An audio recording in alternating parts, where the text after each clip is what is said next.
You know what? Well, come on. Good morning.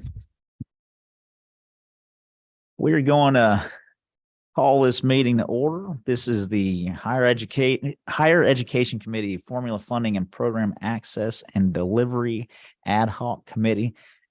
Appreciate all of you that are certainly in attendance, and those of you online.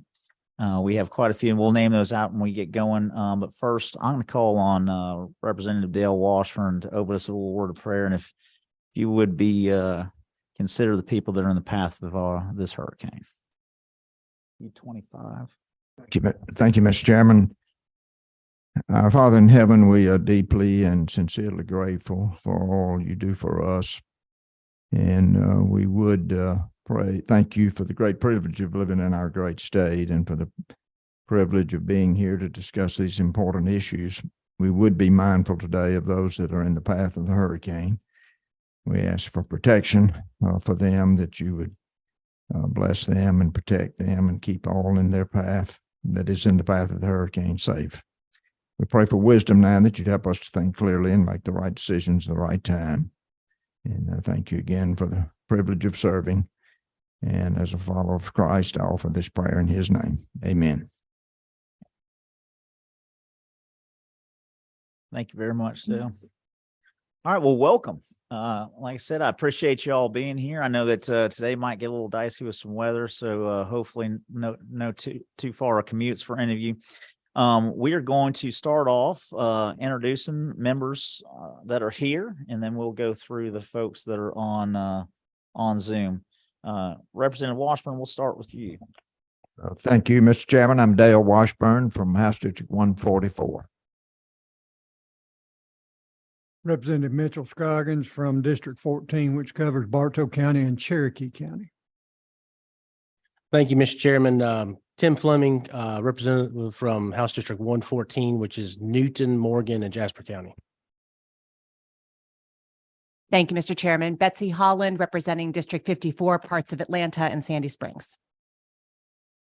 Awesome. And we will go to, if you guys online, if you'll unmute yourselves, I'll call on you kind of one by one. Representative Perkle. Yes, sir. Thank you, Mr. Chairman. Joining you from lovely South Georgia, where I'm riding out the hurricane. I appreciate that very much, and be safe down there. Representative Holcomb. Good morning, everybody. I'm Scott Holcomb. I represent District 81. Thank you. Thank you, Scott. Representative Clark. Good morning, everybody. State Representative Jasmine Clark, representing House District 108 in Gwinnett County, Lilburn, Georgia. Thank you, Representative. Representative Moore. Good morning, everyone. Representative Angela Moore, representing parts of DeKalb, Rockdale, and Henry County. Thank you, Representative. Representative Park. Good morning, y'all. Sam Park from from District 107. Awesome. I think that's all I see online. If I've missed anybody, please chime in. Seeing none, I would be remiss in not recognizing Molly sitting next to me running this show here today.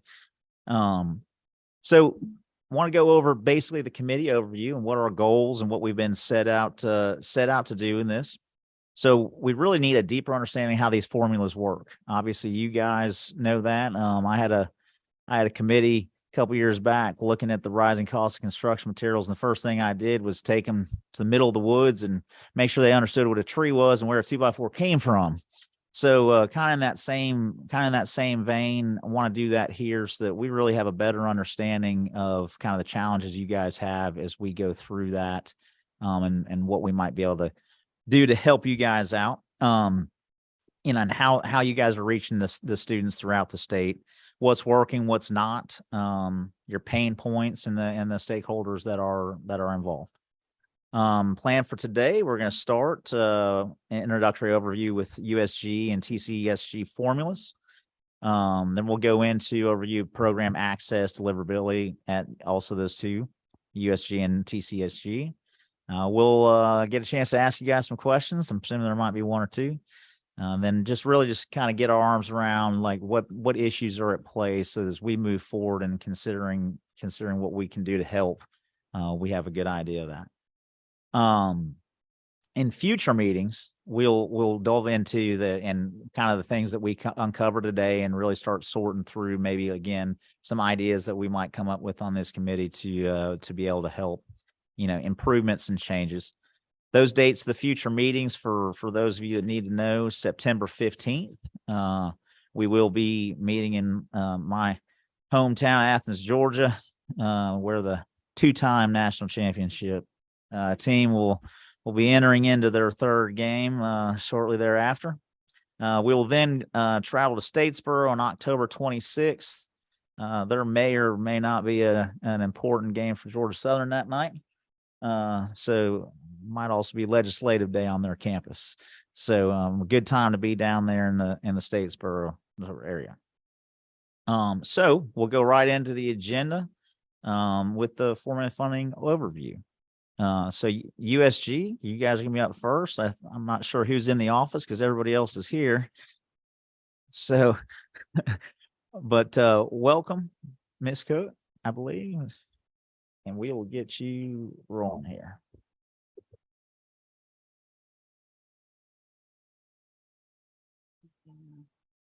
Just trying to test that. Yep, that works. So good morning. Thank you for having us, and thank you. This is a really important discussion. We talk about it a lot back at the office. The funding formula, it is what drives significant of the finances that support our students. So happy to have this conversation today. My name is Tracy Cook. I'm the Chief Fiscal Officer for the University System of Georgia, and I'm going to talk about the formula funding overview.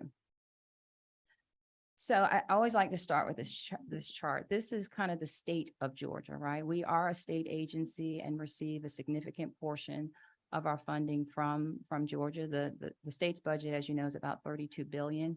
Half of it goes to education, which is a huge win for the state. We get $3.1 billion from the state, which represents about 9.8% of the state's budget. To put that in perspective, we're going to talk about funding formula today, but I just wanted to kind of set the stage. There are about 18 programs in our budget. Obviously, the largest program that's supported by the state is the teaching program. That program is the program that is supported through the funding formula. 2.8 billion of our allocation comes to us through that formula. I did want to mention there are other programs in the formula. We have special funding initiatives. We have B units, things that support kind of ag and co-op across the state. You're probably familiar with many of these, but and we also have some pass-through organizations where we receive money in our budget on behalf of other organizations. Georgia Military College is one, Georgia Public Telecom Commission is another. So I just wanted to set the stage that what we're talking about today is the teaching program, which is funded by the formula, which is the $2.8 billion. So this is the budget for the university system as a whole. Just wanted to, for context, our budget is just shy of $11 billion. It's about $10.7 billion. And as you can see, 3.1 or 30% of our budget comes to us from the state. Another 20% is made up from tuition dollars. That's from our parents and students.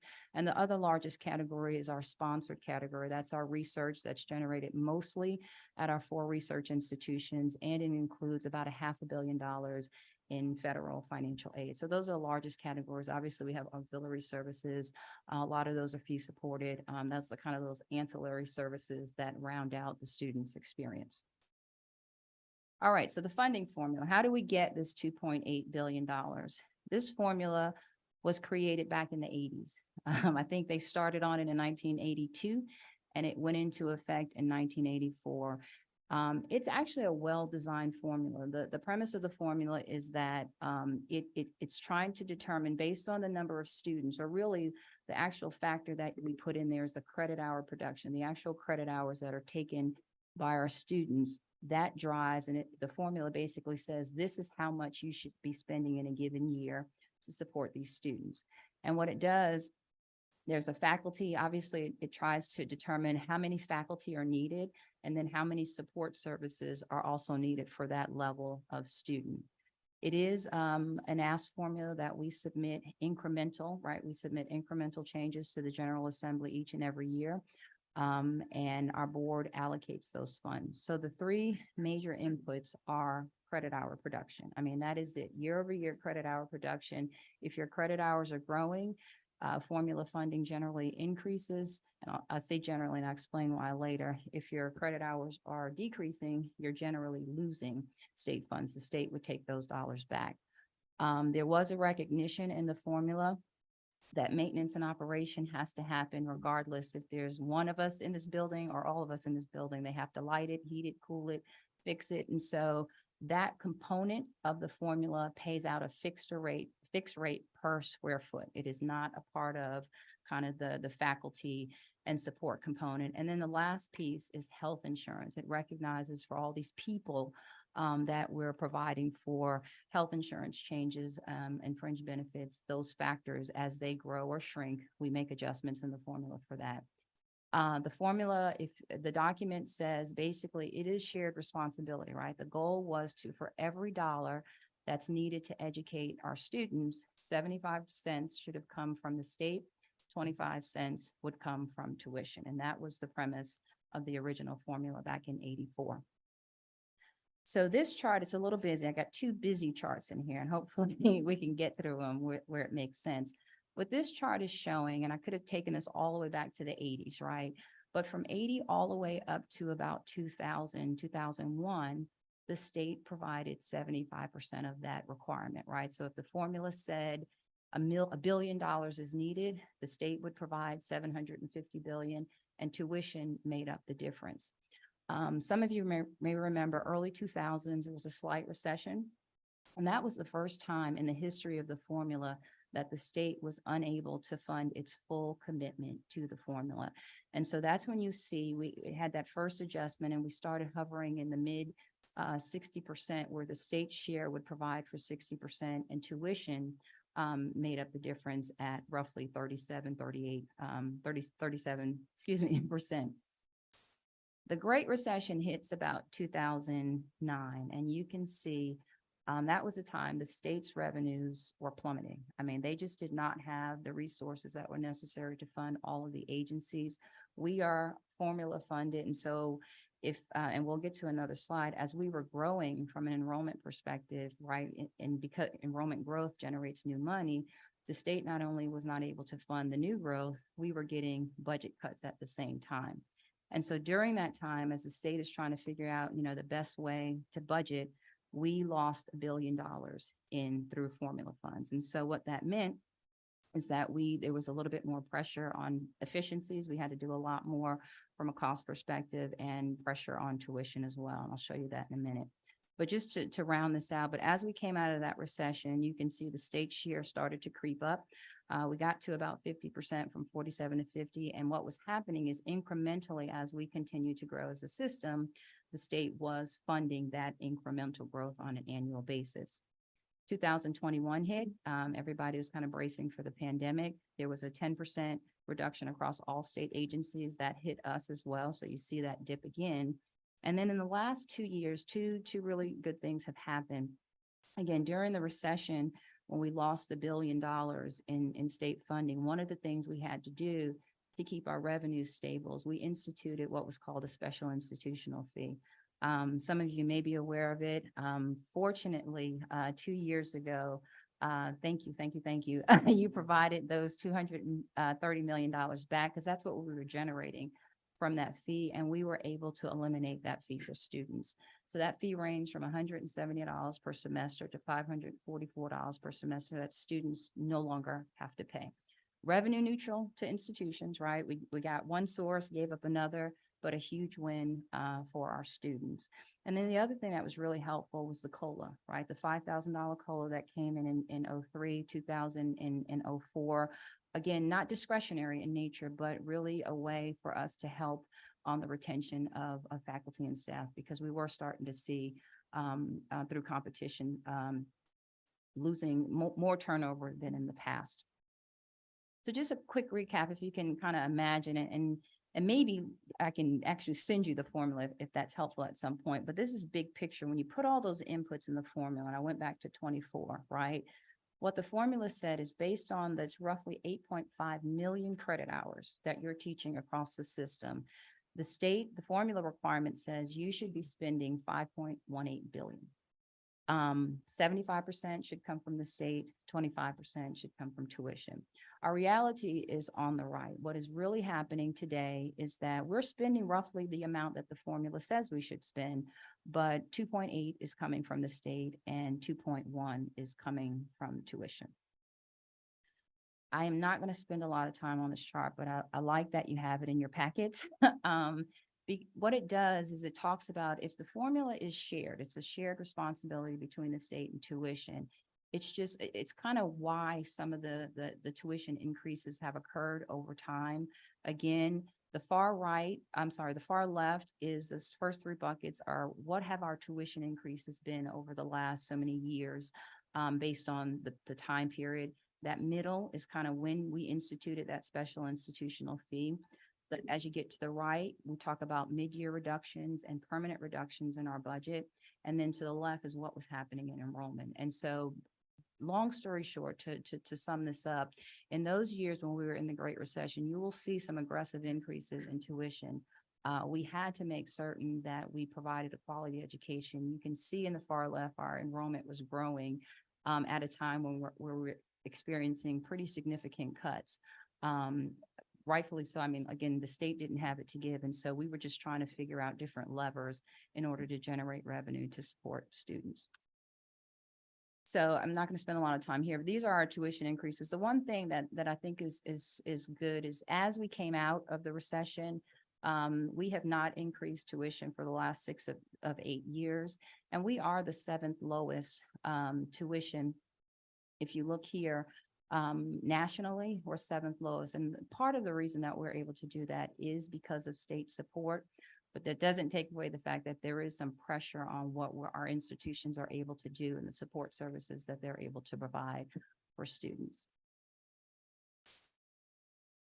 So what are the pros and the cons of the formula? I know we're getting to what are those pain points, right? So what's working and what's not? I think the great thing about our formula is it's predictable. We know the factors. Now, we are not permitted. The university system, I think TCSG would say the same. We can't just change the factors at will. We can't change the salary components in the formula. We can't change the M&O. Those are fixed over time. The things that we do change is the inputs. As we grow from an enrollment perspective, as our square footage across our campuses increases or shrinks, those are the things that we change in the formula. But it's a predictable model, right? It does provide for growth. It keeps you stable. As you grow, you get more. As you shrink, you get less. And I think it's a pretty easy formula to explain it. It is not overly complex. Where we start to see some challenges is that it really does not provide for innovation, right? It's if you grow a student, you get a little bit more money, but there's no kind of out of the box thinking. If you're trying to do something new and special, you really have to carve out money to address that. It also doesn't address performance factors. And we can do that internally through allocation, but the formula itself, and a lot of states have moved to 100% performance or some portion. I would never advocate for 100% performance, but you know, it's how do you incentivize those things that move the needles for students, right? How do you incentivize better retention, better graduation rates? Our formula doesn't have anything like that in it. Again, the factors are outdated. I think we went, gosh, I should have looked it up, more than 10 years and we hadn't changed the salary rates, right? So, but if salaries are growing, right, if inflation is occurring over time and salaries are increasing, but our factors in the formula are not, we're in essence creating a gap, right? So that there's no mechanism for the formula to say, we're going to peg this to inflation or we're going to peg it to something that keeps the factors in the formula current and fresh based on what's happening in the real world. And that just really gets right back to the inflation piece. Same thing for the maintenance and operation, right? That had stayed stagnant for some time when we know that those costs to maintain facilities, utility costs, all of those things continue to grow. But there's no mechanism by which on an annual or biannual basis that those factors get adjusted.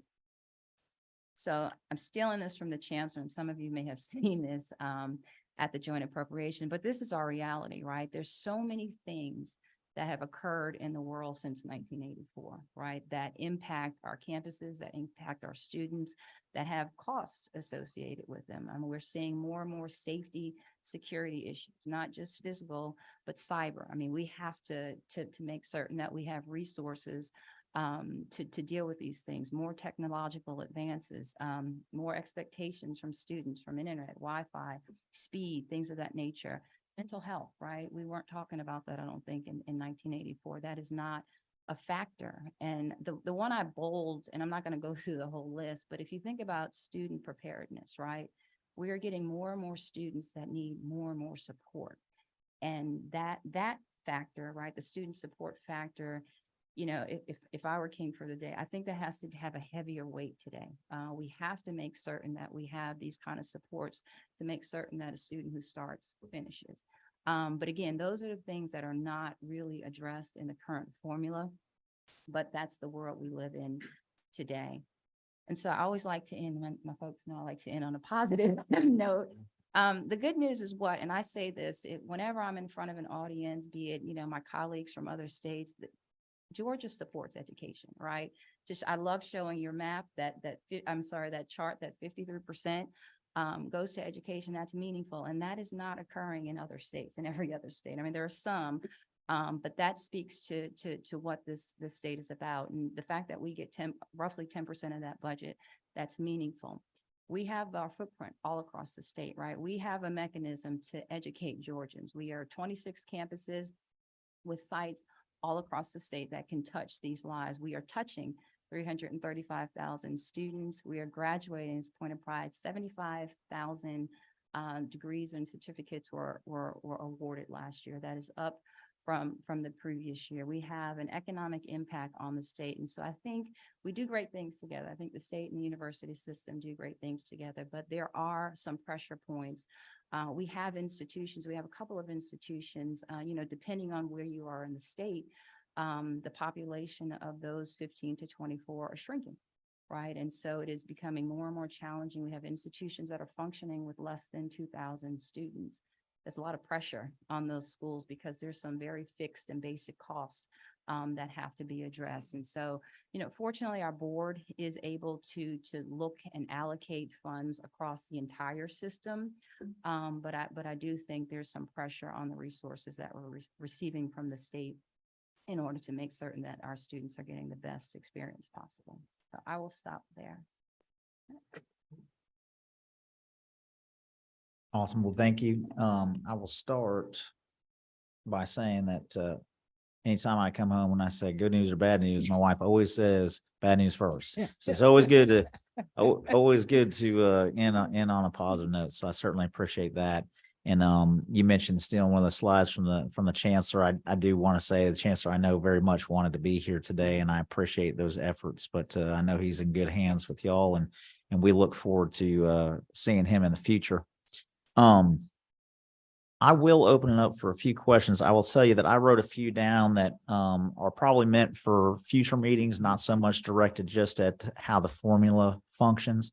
So I do, want to kind of say to the committee that let's focus on how that is, and I'll save some of my own questions for those things. I did want to ask one question, just kind of kick it off. On your slide showing that we're the seventh lowest. I understand you're not gonna be able to recite this from memory, but for my purposes in the future, I would love to know if you could bring back to us, or if you have it, where do we rank up kind of in the Southeast? I know that, it's showing a bar there for everybody, but I'm not sure exactly. Is it in there? I apologize if I missed it. I'll tell you why I haven't put the chart in here. We are third lowest, but that data is from 2020. The SRAB, Southern Regional Education Board, we do not have updated information. I would bet that we're even lower than 3, right? We were 3 of the 16 in 2020, but again, we haven't increased tuition rates for several of those. I don't think for any of the years since then. So I would imagine we've moved down or at least stayed stable, but we are on the low end of the SRAB states as well. I think Florida, trying to think of the three. It's like not today. Yeah, I think Florida is one of the schools that has lower tuition, but we're right there towards the bottom. Thank you. Anyone in the room? We've got one on Zoom, but we'll start here. Representative Hall.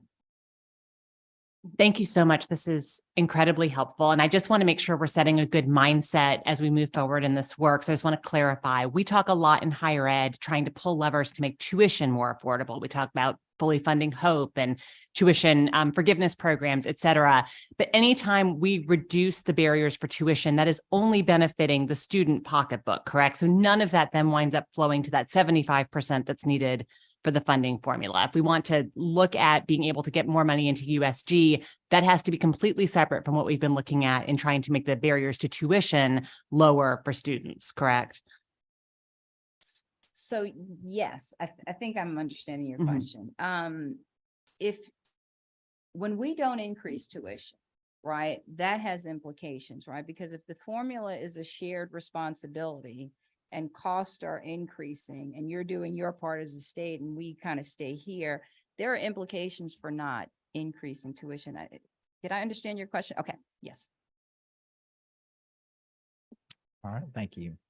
I think we'll go to Chairman Perkle online. Thank you, Mr. Chair, and thank for the presentation. So I have a couple of questions. Give us 1 second. Chairman Perkle, we need to. Oh, Chairman Perkle, I think we have it fixed on our side. I apologize. okay. How about now? Perfect. Thank you. Thank you. Thank you for recognizing me. Thank you for the presentation. So I've got a couple of questions. The first one, if you will indulge me, Mr. Chair, you mentioned a time or two that we have more and more students needing more and more services. What does that mean? I think that the demographic or the profile of our student is changing. We're getting more first generation students we're getting lower income students who are coming in, and these students are not coming in with the same knowledge and advantages of some of our other schools. And so they're needing a little bit, I hate to say hand holding, I really do when you're talking about a college student, but they do need a little bit more attention from a navigation standpoint, but definitely also from an education standpoint, just to help them over the finish line. And so I'm really talking, when I talk about support services, it's tutoring, it's kind of that mentoring, it's counseling, it's those things that help those students stay engaged, stay connected, understand the higher education system, and really succeed in the classroom. So you think they're coming to our campus not prepared? I think they're in certain disciplines. Yes, I think some students are underprepared.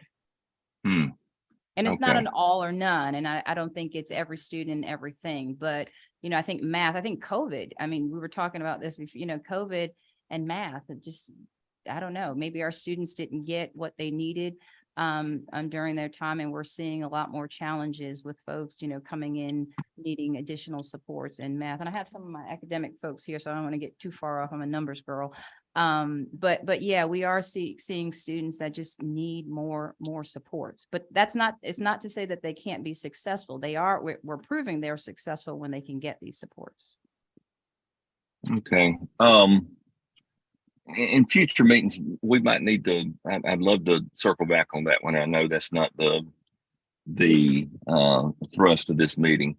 But what is, you mentioned, and the chancellor, when he was at the joint appropriations, threw the number out regarding maintenance. And as I understand, it's based on square footage rather than actual cost. And I know there's a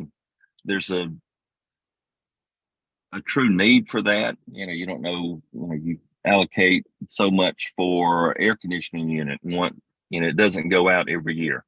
You'll have some costs that will be fairly stable, groundskeeping and, changing out light bulbs and cleaning the buildings and such. Those are fairly predictable. And since we have not increased the maintenance on a square foot basis, are we going underwater on those things? Was it in the past we actually had allocated sufficient to meet the ongoing needs of the maintenance and operations for our facilities, and now we're just getting squeezed a little bit, or is there a definite hole? We're getting squeezed, and I'll say this. So if we get, I'll just make this up. If we get, let's say the formula says you get 80% for that faculty student experience and 20 cents for your building, right? An institution has $1, right? And so an institution has to make a determination, what is the best way to spend that dollar? What I suspect has been happening is that if you're making a choice between something for the student, for the classroom experience, and this is not an all or none, we don't say that you must use 80% for faculty and 20% for the lights. If a school said, hey, I'm going to defer a little bit, I'm going to do 18 cents, right, or 18% to deal with my buildings, and because I need to shift, I need to do a little bit more over here.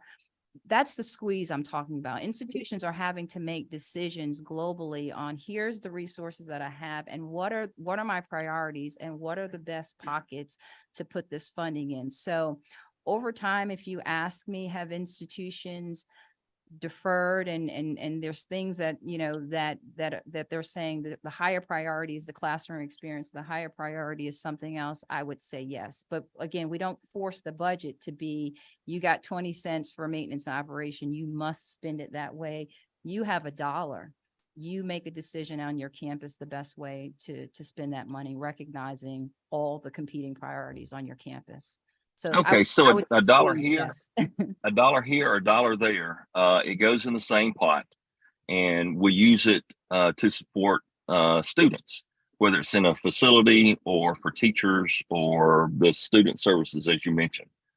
Because the number that I looked at, and the chairman is much more knowledgeable of these things than I am, but it looked, I couldn't read your slide here. I'm on a little dadgum phone.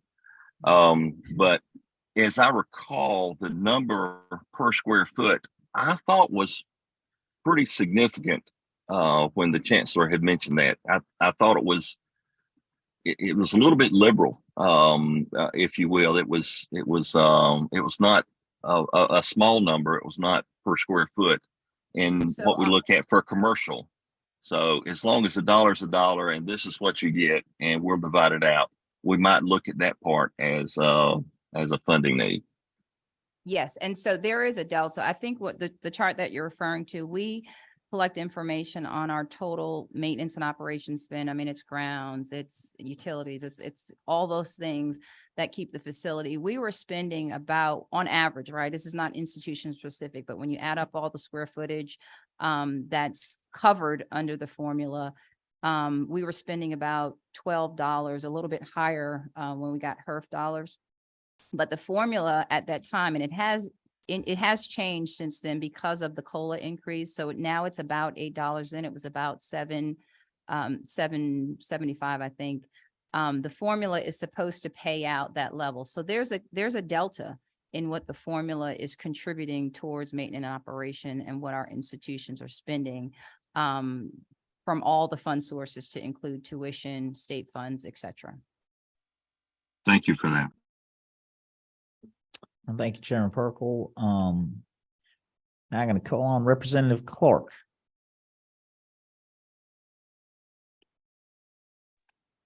Thank you, Mr. Chair, and thank you so much for your presentation. I just had a question about technology, and you kind of alluded to it a little bit in your presentation. Does the formula take into account advances in technology over time and what technology we're expecting students to have access to or to bring with them.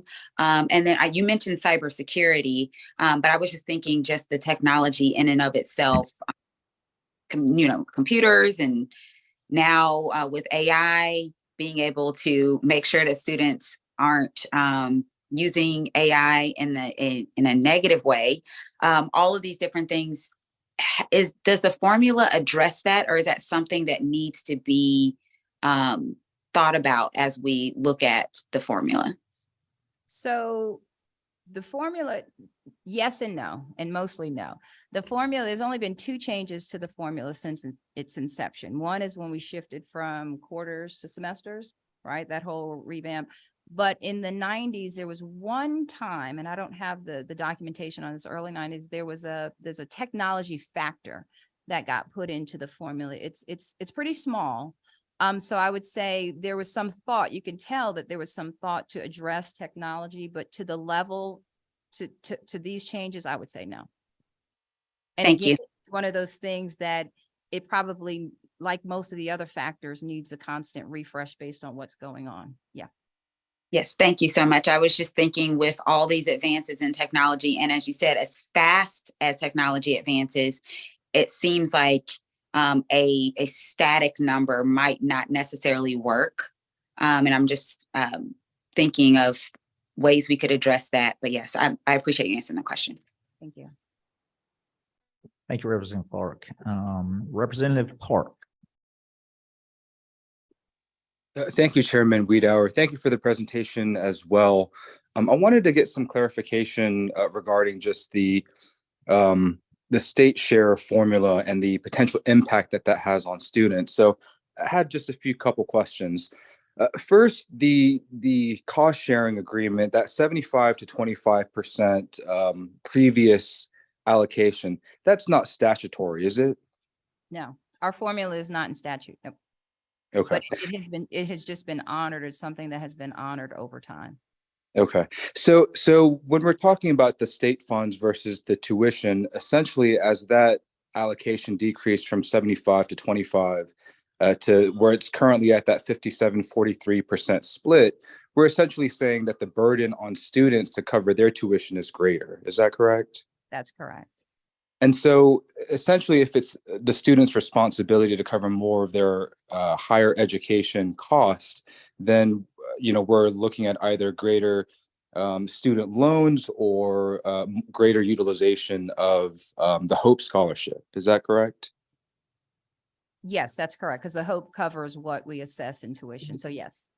So during that period of time, especially when we saw that kind of precipitous decline in the state funding component of it, along with implementation of the Zell Miller versus the regular Hope, do we have a sense of the impact that had, particularly on low-income students? Because it seems like the greatest impact in terms of both the decline in the state share, along with there's the creation of, or eliminating, perhaps you could say, a needs-based scholarship, most directly would have had, this being an assumption, of course, but most directly having an impact on making it more difficult for low-income students across the state to attend higher education. But could you speak to that, or is there additional information as to the impact that's had over the past decade or so in terms of our student population? So I don't have specific statistics on that, and we can try to see if we can get that. But I would imagine, yes, for a low income student, higher tuition period is a barrier, right? There is the Pell program from the federal government that I think helps.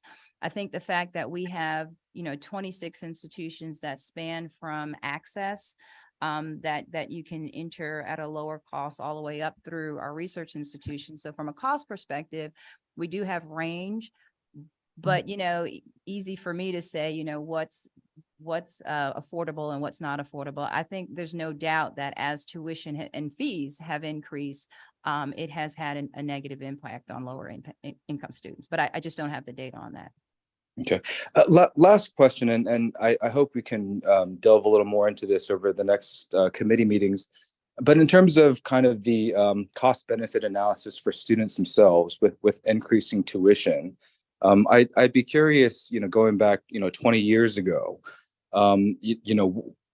is there a similar kind of cost benefit that students are receiving, especially if they're having to cover a greater portion of their tuition in terms of potential job opportunities via the traditional kind of 4-year USG system?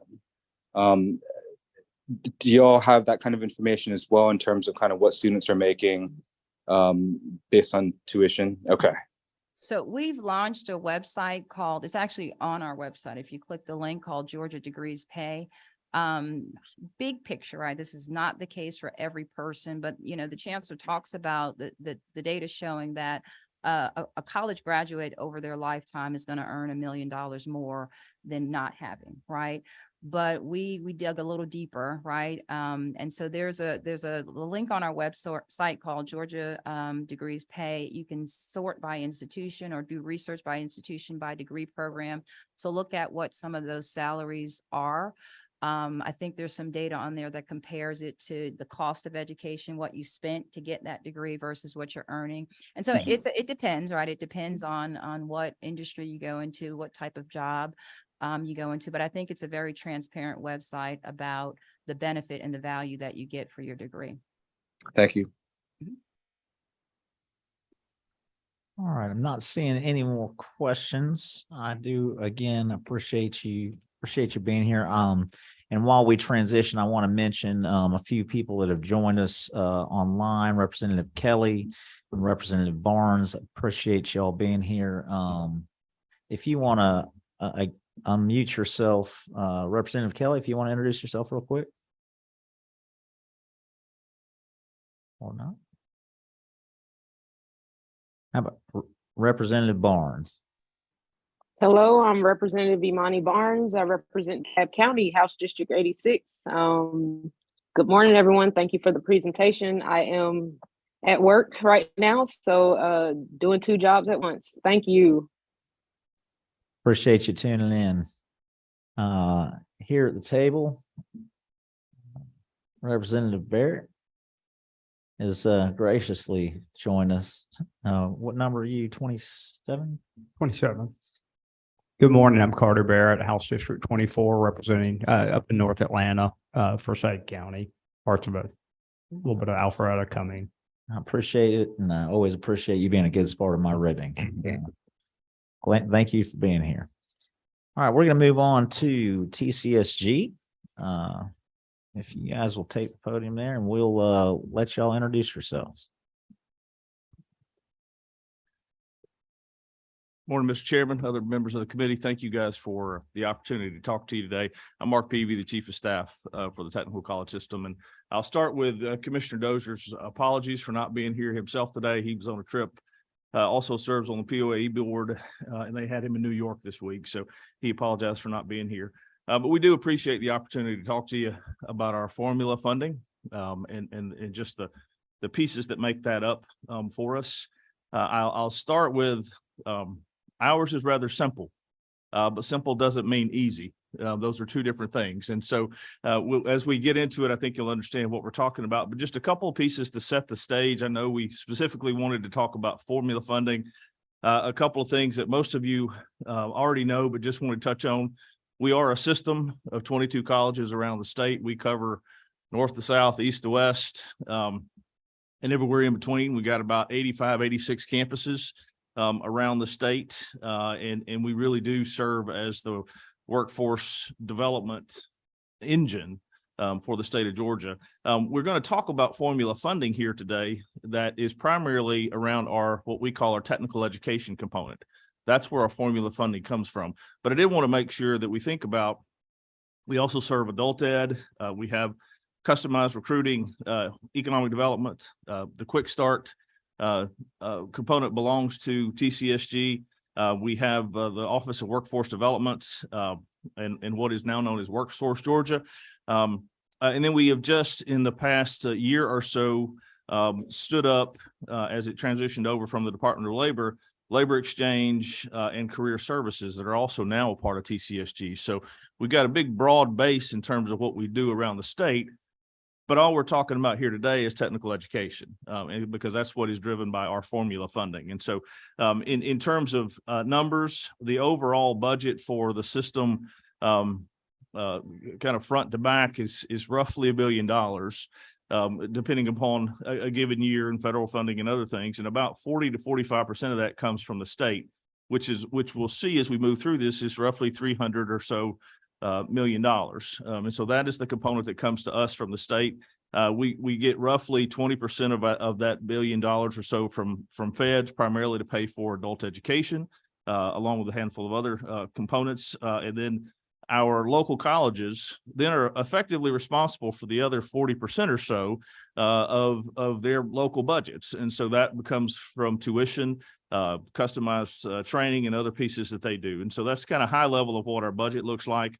We'll move into the formula funding piece, but just wanted to lay those components out in terms of, the whole scope of what TCSG does versus the relatively narrow component of formula funding. Now, that being said, this is one of the most important things that happens for us because this drives how we do what we do in many ways. And so we're very appreciative of the chance to talk to you about it this morning.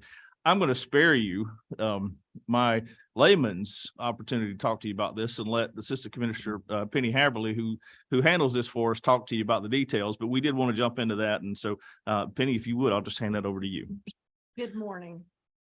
As we were putting this together, we did a similar kind of a training for our presidents several months ago. We were actually shocked. Well, I wasn't shocked. Some of the administration was shocked at how little the details of the understanding of how the formula actually works at the college level. We always talk about it. Everybody complains about it sometimes, but nobody really knew all of the ins and outs and how it all works. And then everybody tapped me on the back and said, we're glad that we don't have to do that every year. So I did drill that 3-hour presentation down to 7 slides for you today. So like you said, simple and not and easy aren't always the same thing. So we'll just get to it. Our formula was created in 2000. So as our agency is relatively young, our colleges, as they came under the state umbrella, they broke away from their Department of Education, from their DOE boards of education and became a part of the state agency, Department of Technical and Adult Education, as we were back then. When they came under the state umbrella, they came under with the state covered whatever that county budget had been for them at the time. Okay, so we have colleges coming in at all different times, starting in the mid 80s, over the course of the 90s. When I came into the system, I was in a college that had only been, in the system about 7 or 8 years, kind of new into it. But we did not have a formula. And so that's the budget was really just based on as we were built, as we were brought together. I believe the agency wanted more stability in how the funding model would work for the system as we grew and matured. And so that was the birth, I guess, of our funding formula in 2000. It has 2 components, very similar to Board of Regents, but it only has 2 components. The personal services portion is calculated based on the credit hours that we teach. And what we call our operations formula, which is really everything that's not personnel. So, it's not necessarily only M&O, but it's every general operation that's not personal services is kind of how our formula is categorized, just in the 2 buckets. The personal services component, we take those credit hours and they are sorted into 5 academic cluster buckets. We call them clusters, the academic clusters. These were created when the formula was created. So we have general education, business, personal and professional services, health, everything health is all in one health bucket. And then we have a bucket that's industrial science. So those things that you think of that we teach, aviation, commercial truck driving, welding, those in that industrial and science. So when we're building our formula going forward, we use the most recent academic year that just ended. So now we're working on our 25 package. We just completed the 23 academic year. So we have, the most recent credit hours. We sort them into these buckets, and each bucket has a factor rate that it's multiplied. Those factor rates were created in the very beginning when the formula started.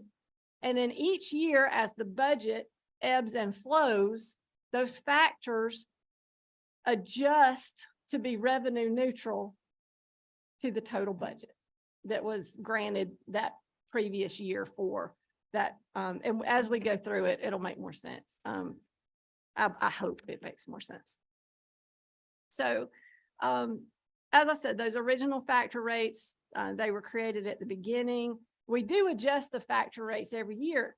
And we do that. I mean, that's a very positive thing because that ensures that all those increases for any pay raises or any previous workload adjustments or any incentives that the state gives us or any other statewide adjustments get baked into the formula. So moving forward, you still have the advantage of having, those COLAs funded and the increases to TRS and ERS. If not, if it was just standalone, you wouldn't be able to actually have that and move it forward. The factor rates do adjust down, however, though, in the event of budget cuts. So as Tracy was talking about, in those years when we had the recessions, when the formulas weren't funded, the growth wasn't funded, and the budgets were cut, all of those rates shift down to tie out to the budget that actually was granted in those years. So it's you may have a situation where, and we will show you, a rate that may be lower now than it was when the formula was created, as it has ebbed and flows. So this is a picture of what a formula run would look like. And I wanted to put this out here just so that you would understand when I'm talking about a factor rate. So in these 5 buckets, this was the formula run for 24 and shows our credit hours that we taught that year in those various buckets and the factor rate that was assigned to them that year. So in 24, our formula calculated. And so we would then look at the actual budget that we just received for 23. And there was a COLA in that year, and all. So we would then compare that number with this number and if enrollment has declined, if credit hours have gone down, then this formula is going to calculate a lower number. Therefore, we're going to submit a workload decrease to OPB for our budget. And that's what we did for 24. If credit hours had stayed exactly the same, then we would have been at 0. No decline, no growth.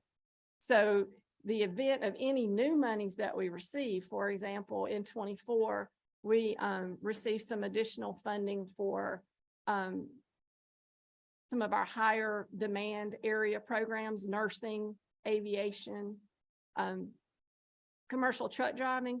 Those additional funds, as we receive those, are pro rata back into all of the clusters to bring those cluster rates up. So the next year, as long as the workload is neutral, is 0, there's no increase or decrease, you are still going to get the same budget that you got when those monies were added.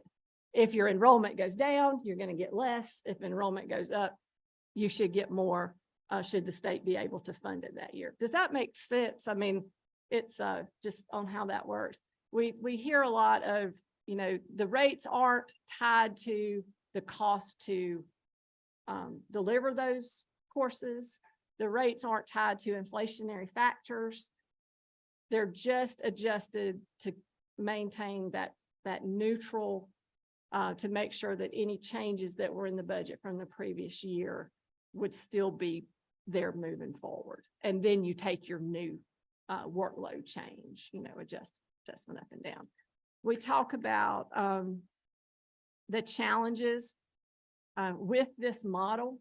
And the biggest challenge again is that the way we categorize these, all of these fields of study have just changed.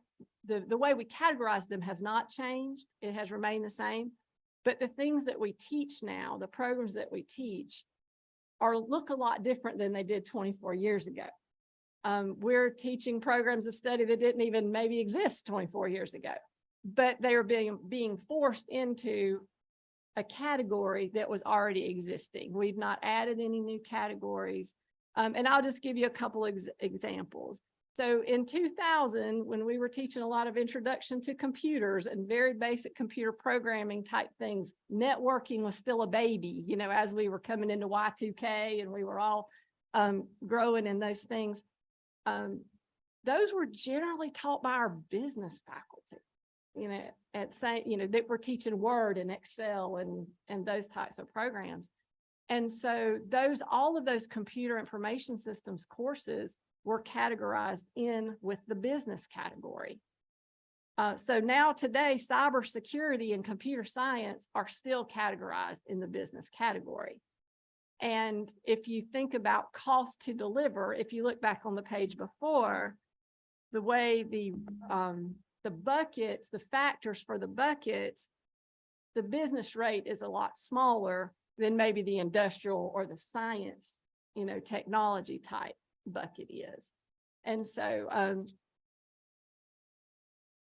there's no correlation really to, like I said again, inflation or cost to deliver some of these higher cost type programs. Another example, and I just throw this one out there because these things will mean something to everybody, but our firefighter programs and our law enforcement, post-certified law enforcement training programs, because that is a personal service, it is in the same cluster with other personal services like culinary arts, cosmetology, barbering, because it's a personal public service. Again, so we have lots of, and even in a category such as health, you have everything that you do in health, which for us is registered nurses and CNAs in the same, you know, funding bucket. And I just use bucket because that's the word that we call it, put them in the buckets. Pots, buckets, you know, those are all the kind of things that we use in the finance. So we know that's in the way our formula works too, is if we don't grow credit hours overall, there will be no growth in the formula. But we could be tasked with and or serve a lot higher population in any of the one cluster. We could teach lots more nurses this year. We could teach, you know, we could increase our aviation program. We could increase our CDL. We could have a lot of growth in that one area that the state desperately needs. But overall, if enrollment is down, we still will receive less money in our formula because all the prior dollars have gone back into all the clusters at their pro rata share that they had the year before. And so, and some of those programs just cost a lot more to deliver than others. Also, just a little bit on our operations formula. It is based on our total square footage of all of our buildings. And every year, of course, it'll just change by whatever that number has changed. And in the beginning of the formula, we started off with an operations rate of about $4 a square foot. And it's really, for the last 20 some odd years, it's been in that general area. It went up as high as $4.11. Right now it's at $3.73 because it has been adjusted down when we had budget cuts. The funding has come back, like for that last budget cut, the 10%, you know, we did receive that in austerity adjustment, but it comes back in as like a flat add and our rate has not been adjusted for that. So these are just the general items. We'd love to answer any questions that you may have. Thank you, Penny. Just a couple things as we think about closing this out and opening it up for questions. Not only have the buckets not changed since the inception of our funding formula, but if you think about the particular aspects of and workforce development of what we teach, many of the labs and the hands-on programs that are associated with that are fundamentally different than they were in 2000. And so you think about and Penny mentioned a business science word perfect class. The technology required for that and the technology required to teach a cybersecurity class are fundamentally different. If you think about any of our technical education programs, something as simple as a welding lab, the technology that was there 20 years ago is dramatically different than the technology today. Many of the programs that we teach on the technical side, some of the components didn't exist 20 years ago today. And yet we find a challenge on a continual basis to make sure we've got, in this case, 21st century lab space, so that our students can be learning 21st century skills. And so that is another component. It's a little bit outside the direct funding formula, but just wanted to bring that one there. With all that being said, I'll end on a positive note too, because I think our USG counterparts set a good example there. Penny mentioned it already. We are very, very thankful for the governor and you folks in the legislature for the pay raises that came along the last couple of years. Been a huge advantage for our staff. Many of you have taken a look at some of the challenges that we have, especially in our high demand programs, where we're looking to make sure we keep up at least somewhat with the market rate for staff, folks who could be working in the private sector. And yet we've still got to entice them to teach our students. And so those pay raises really help from that perspective. And I will specifically say, because it started here on the House side, we're very happy and thankful for the additional dollars that the House added in for some of our high demand and high cost programs last year. Very, very helpful. So specifically, and Penny mentioned it, it was CDL, aviation and nursing. Those programs are some of our highest cost. We still get $100 tuition rate for almost all of our courses. And so that makes us, I don't have a fancy chart that lists us where we are in terms of around the Southeast, but I'll tell you, you'd be hard pressed to find something cheaper than what the technical college delivers from that perspective. But those program differences do make a difference, and those extra dollars are going a long way in helping us build out those programs and maintain them. You'll see it a little bit later when we talk about program access as we start to talk about our student population. So I'm not going to go into that right now.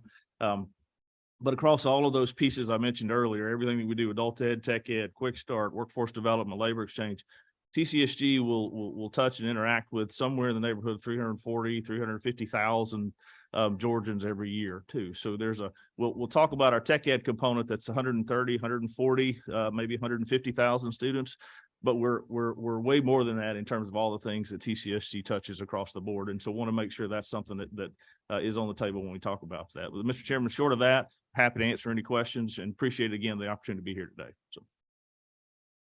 Well, thank you both, and certainly appreciate letting her take the helm so we I agree. I'm smart enough to know to put the smart people up here to talk about that kind of detail. I appreciate it. And I appreciate all you guys do. Obviously, with the tremendous amount of success we've had with job growth in Georgia, what you guys are doing. I mean, you're boots on the ground for fulfilling the workforce needs that we have across the state. Out of curiosity, if I missed, I apologize, but what bucket does category does CDL fall into? It's in the industrial. It is. Okay. So at least I know very expensive to maintain, which is why we threw some extra dollars at it, but at least it's in the highest category. I appreciate that. We got a few online. Anybody in the room can buzz in, but we'll start with Chairman Perkle. Thank you, Mr. Chairman. I noticed Representative Perkle, Clark. just 1 second again. Did this to you last time. Go again. How about now? Perfect. Thank you. Wow. Thank you. I noticed Representative Clark that's so lovely and professional with her video presentation. I'm hunkered down in my hurricane clothes, and if I turn my video on, I look like Jim Cantori with the wind and the rain. So I'm going to leave mine off for y'all's benefit. A question I have, it appears that our funding formula for TCSG is you have what you had, you'll get what you got based on enrollment growth and declines. Is a possibility, and one of the things y'all hear, and I know you don't want to speak out of turn, but on behalf of the state of Georgia, you have set up some high demand training programs for high demand jobs here. And those, as a general rule, are more expensive than the traditional technical education program. I'm sitting in a hurricane. Linemen is something that we desperately need. We need them trained, and it's high as a cat's back to train those. Yet the same hour that we're training a lineman or a truck driver is the same as a more traditional, business, cosmetologist, whatever. And you're doing a favor for the state of Georgia, but you're having to use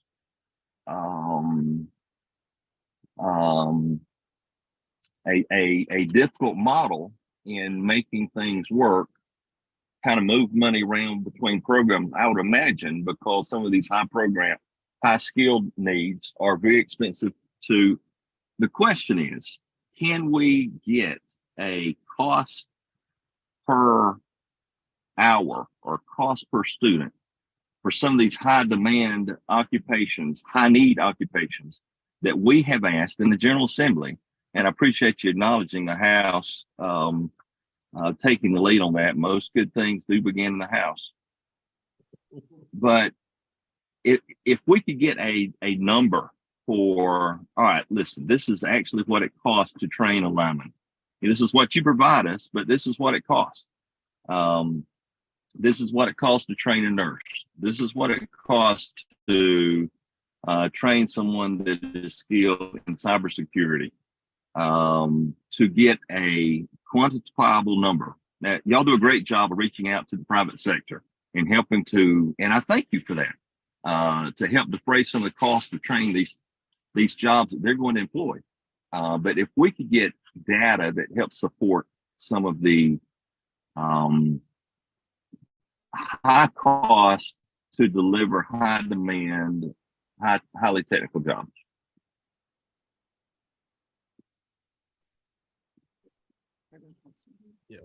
So yes, the easy answer is yes, we do have, and we do track through a program called Survey annually with the colleges to try to capture that information that you are asking about.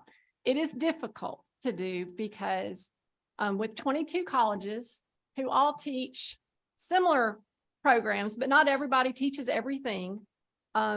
But we have over the years I've tried to train them to track their costs similarly through, the use of our teamwork system that we have here at the state, which is really great in being able to break things down by department and category and all. We then, after the colleges complete their statutory financial statements, which they have just recently completed, they will then start the process of updating their annual cost survey data. We don't track it to each specific program, but we do track it in very large, it's a lot more detailed, say, than our expense data in our formula, in clusters. For example, we do track the cost of nursing. We do track the cost of, aviation maintenance. We do, all probably what we call our major groups. We do track the cost that way. It is not data that I can verify by every single college. And so therefore, it's not something that we normally make readily available, but it is available to this group anytime that you ask us to, validate a number for you on the program cost survey. And the only reason why I can't validate it myself is because 22 sets of books individuals are then, entering the data, how they do it at their college, which may be a little bit different. But we have a high confidence level by averaging those then against the colleges that we're getting a pretty good idea about what it costs. And, we did some of that work for the House, for the CDL, for the aviation, and for nursing, with this, all the transparency that we could with the data that we have. And we're always willing to share, those data with you as we get them. Right now, the most current data that I have is for our year that ended in 22, just because the colleges are still working on financials and haven't been able to load the data for 23, but we will have that before session. Yeah. Well, thank you for that. I didn't want it to be onerous. I don't want you to ask you something to be too difficult to come up with. But from a cost accounting standpoint, to see how the high demand, it will be useful when we're looking at formula funding to see, in terms of just generalities. I'm assuming it costs more to train a lineman than it does a barber, but I don't know that for a fact. Yeah, and I'll just echo Chairman Perkle. I think as we move forward, I think it would be very helpful, maybe even just throwing out an idea of, having some of these, the higher end or the high need, and compared to their costs and how much it takes. And maybe it's a top 10, so we can kind of see just how underwater we might be on some of those professions. I appreciate you, Chairman Perkle. We have to roll through these next ones pretty quick because we got a lot to get through in the next hour or so. So let's go with Representative Park. Thank you, Mr. Chairman. Thank you again for the presentation. Always appreciate the good work that TCSG does. A few quick questions real quickly, and also similar to the line of questioning from Chairman Perkle.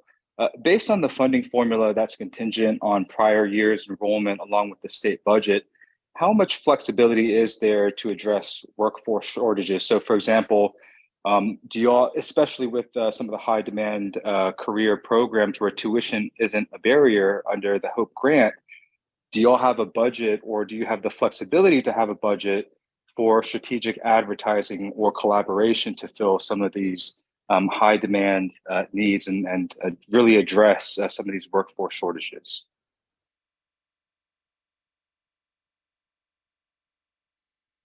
We really, there's a couple ways to answer that one, but I'll start with the direct answer to the specific marketing question, in that we don't have a marketing budget, to be blunt about that one. What we do is find ways, it comes out of our operations budget. So there is no marketing budget line item that gets funded on a yearly basis for the technical college system.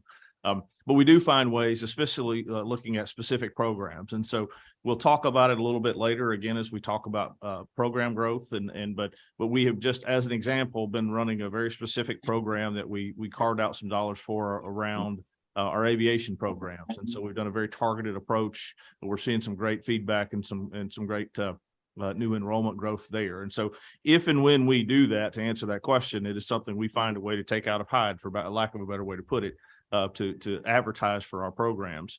We certainly work across the state with our industry partners on local levels to be able to promote what we do, promote programs in lots of other different ways.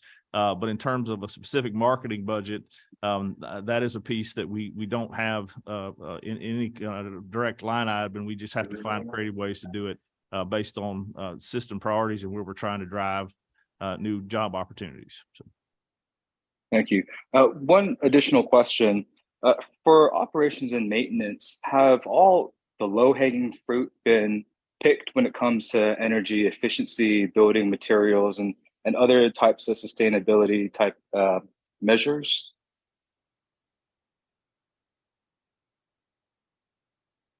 I don't know if I can say all the low-hanging fruit has been picked, because that's always a challenge to make that kind of the challenge I probably say we face there is, and I mentioned it briefly in terms of some of the lab spaces.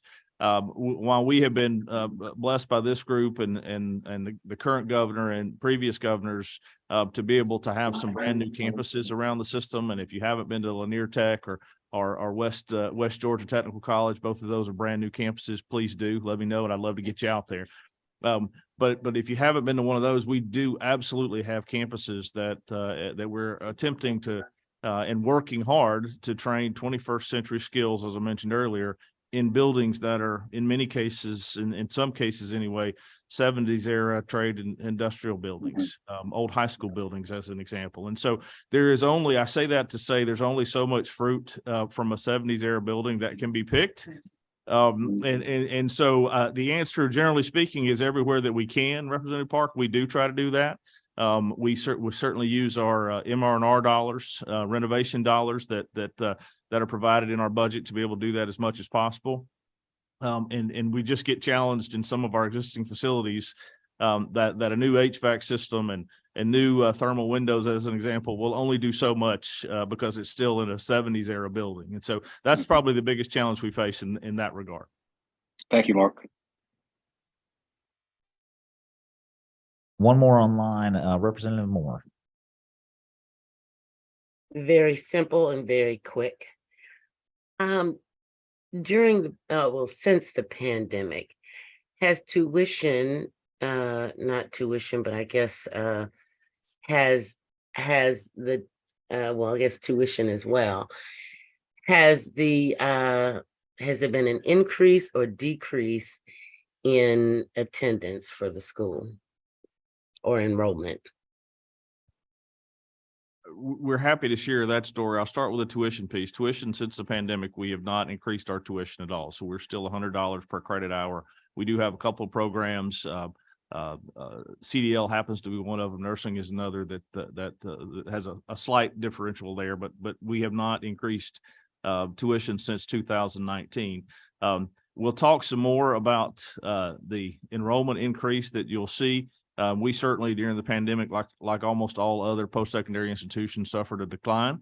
We were 10% in, if I remember correctly, roughly 10% in 2020, and then an additional 3% in 21. What we're seeing now as we close out academic year 23, and what you'll see as we move forward is we finish the year with about a 3% increase. So we're back to pre-pandemic numbers. And as we look forward to what we're already seeing and what is now, we are now in our 2024 year. We're seeing extremely strong growth in our fall semester thus far. So we're not going to throw out any numbers, but they might be double digits if we get lucky. But don't hold me to that yet, because things change and students make different decisions. But we're seeing very, very strong growth come back from that perspective, and very pleased to see that. As many of you know, over the course of a number of years, TCSG's over enrollment has tended to be cyclic with employment rates. And so when everybody's employed, they're not coming back for additional training. And when the economy's suffering and jobs get cut, folks come back to us to do additional training. We're really seeing that dynamic change because the economy's good. Everyone knows unemployment is low. And yet we're seeing demand that is in many ways exceeding any demand we've seen in the past. And so we'll come back to you as we solidify those numbers, but that's kind of where we're headed there. So, is there any particular field that has increased or stayed the same? Again, I don't want to belabor this part. I don't want to belabor this part of the presentation because we're going to get to that. And yes, ma'am, I will tell you, we're very proud as we get to it. We'll talk about some of our high demand fields that we specifically focused on, and we're seeing some very dramatic increases in those. So I don't want to steal that thunder. We'll get back to that in just a second. So we'll get you some of those specifics as we move forward into the access part of this conversation. So. All right, thank you. All right. Chairman Chuck Martin has joined us and has a question. Thank you.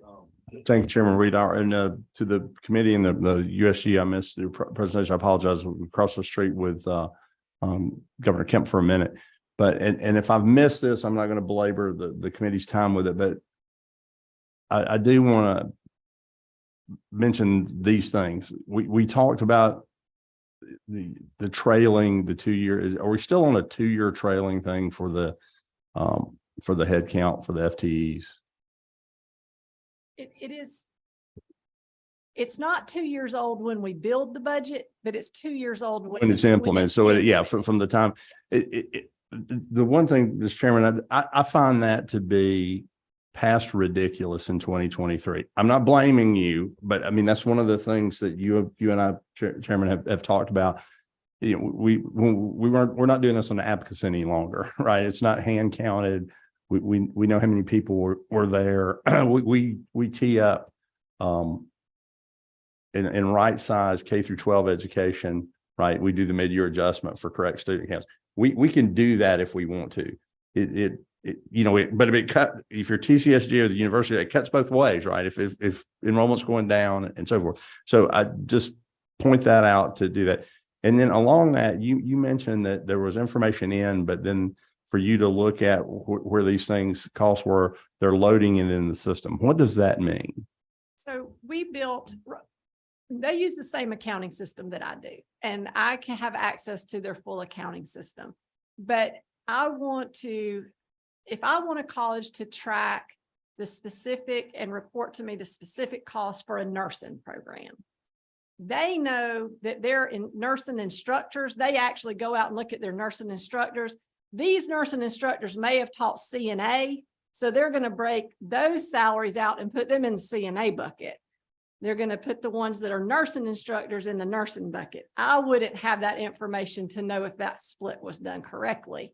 So we do tie in total, all of the totals I agree with, and they tie to our BCR, their audited numbers. But when a college is reporting specific cost of instruction, they may be going all the way down to the instructor level. We may have instructors that can teach more than one discipline, and they would know how to split that up, but I wouldn't. Okay, just a brief follow-up, but along those lines, and again, 2023, and we have the technology, we should be able to know, the fully loaded cost. You've got the Lanier campus out there, and it costs this much to cut the grass, this much to run the AC. It doesn't cost different if you're teaching one class or the other, right? If you assume that. But the difference of what it should cost, there should be a baseline cost to build a nurse or to build a welder or to build something else.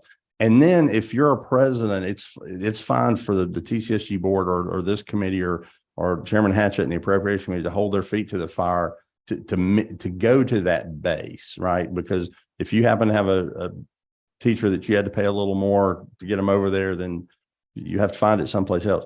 So I hope we'll look at that. And I guess from my standpoint, what I want the subcommittee to do is I'm asking that question. I know you might get fussed at by your commissioner for offering if it's not asked. I'm gonna be honest with you. I think that's one of the things we do, because if they want to be funded appropriately, they've got to figure out to be able to tell us, not, hey, we'll go figure it out. Because we've heard for years, we don't get enough funding to build nurses. We've heard that. But somebody asked today, how much it costs to build a nurse? And you said, I'll have to get back with you. If I was trying to get more money, I'd have that figured out. The base cost for building a nurse is this, the average salary for this, it takes this many things. And then the last thing, if I can, is, I just want to broach that subject and nobody wants to, is if it when you go into a supermarket, if you buy, this protein versus that protein sometimes costs more if you're trying to get this education versus that education. I think we have to address the fact that not all credit hours are created the same, and they may cost different, maybe even more so than you're breaking down on those fields. And because otherwise, then we have folks that are paying. We might be able to go under $100 a credit hour in some educational fields. So those folks, while the salaries may not be exact, I would venture that they track together, that the things that cost more to build probably make more money when they get out. So failing to actually attribute the exact cost of what it really costs to teach something. And again, somebody said that this comes with the HOPE grant, so it's paid for through HOPE. Attribute that serially. Failing to do that means folks that are getting an education that may lead them into a career that pays them a little less, they're paying more. So feel free from my standpoint that you've been asked to actually put a number on those things. Whether or not that will pass, and it's ultimately the board that decides the tuition will go for. But I think we live in 2023. We ought to be able to get serially into what things cost to deliver and what we should be able to charge as tuition to get there. Thank you, Mr. Chairman. Mr. Chairman, I'll just, quick response on that. I think we could give you the number to think in terms of, and just use your nursing example, we can give you a number for the cost survey from last year's data. All that Penny's saying is she's waiting on this year's data to be able to get an updated number. So you're absolutely right. We can get you those kinds of numbers without a doubt on those programs. And I didn't mean to, just to follow, I didn't mean to pick, that would be a good number. I mean, I think we know what we have now is not the right one. So if we have last year's as opposed to what we know is not the exact cost, then we're a lot closer. We may not be perfect. 23 may be perfect, but we're moving toward correct, if not perfection. And the one comment I'll make, and we certainly do look at what we term differentiated tuition for some of our more expensive programs. And we're having conversations internally, clearly on a regular basis. We talk about some of those with OPB. The challenge that we face from a student perspective is if we, as our state board, and our state board does have the ability to do some of those things in terms of setting some differentiated tuition rates, we have to be careful to balance that with what, to be very blunt, what the Hope grant pays and what the Hope dollars are. If they pay $100 and the student gets that, and yet we set a differentiated tuition rate that is $200 for a nursing program, that then puts that $100 back on that student to be able to pay. And what we don't want to do is price those students out of the market so that they can't afford that training. So that is a balance. So let me lean a little bit over my skis here. Okay.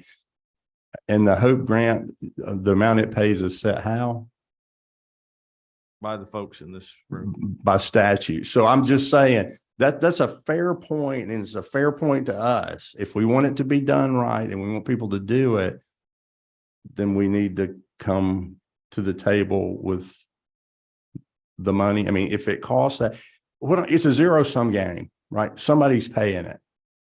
So if we're undercharging and under reimbursing through the Hope grant for that particular program, what I guess I'm trying to get here is, since everything's created equal, people aren't going into the field. Somebody asked earlier from remote, how come people aren't going into the most needed field? Because it's just as easy to get into a certificate in the not most needed field. We need to make that easier. So I hear what you're saying, and I hear it's absolutely fair to us to say, hey, if we have to go up on the dollar tuition, that we need the Hope grant to go up to match it in certain areas.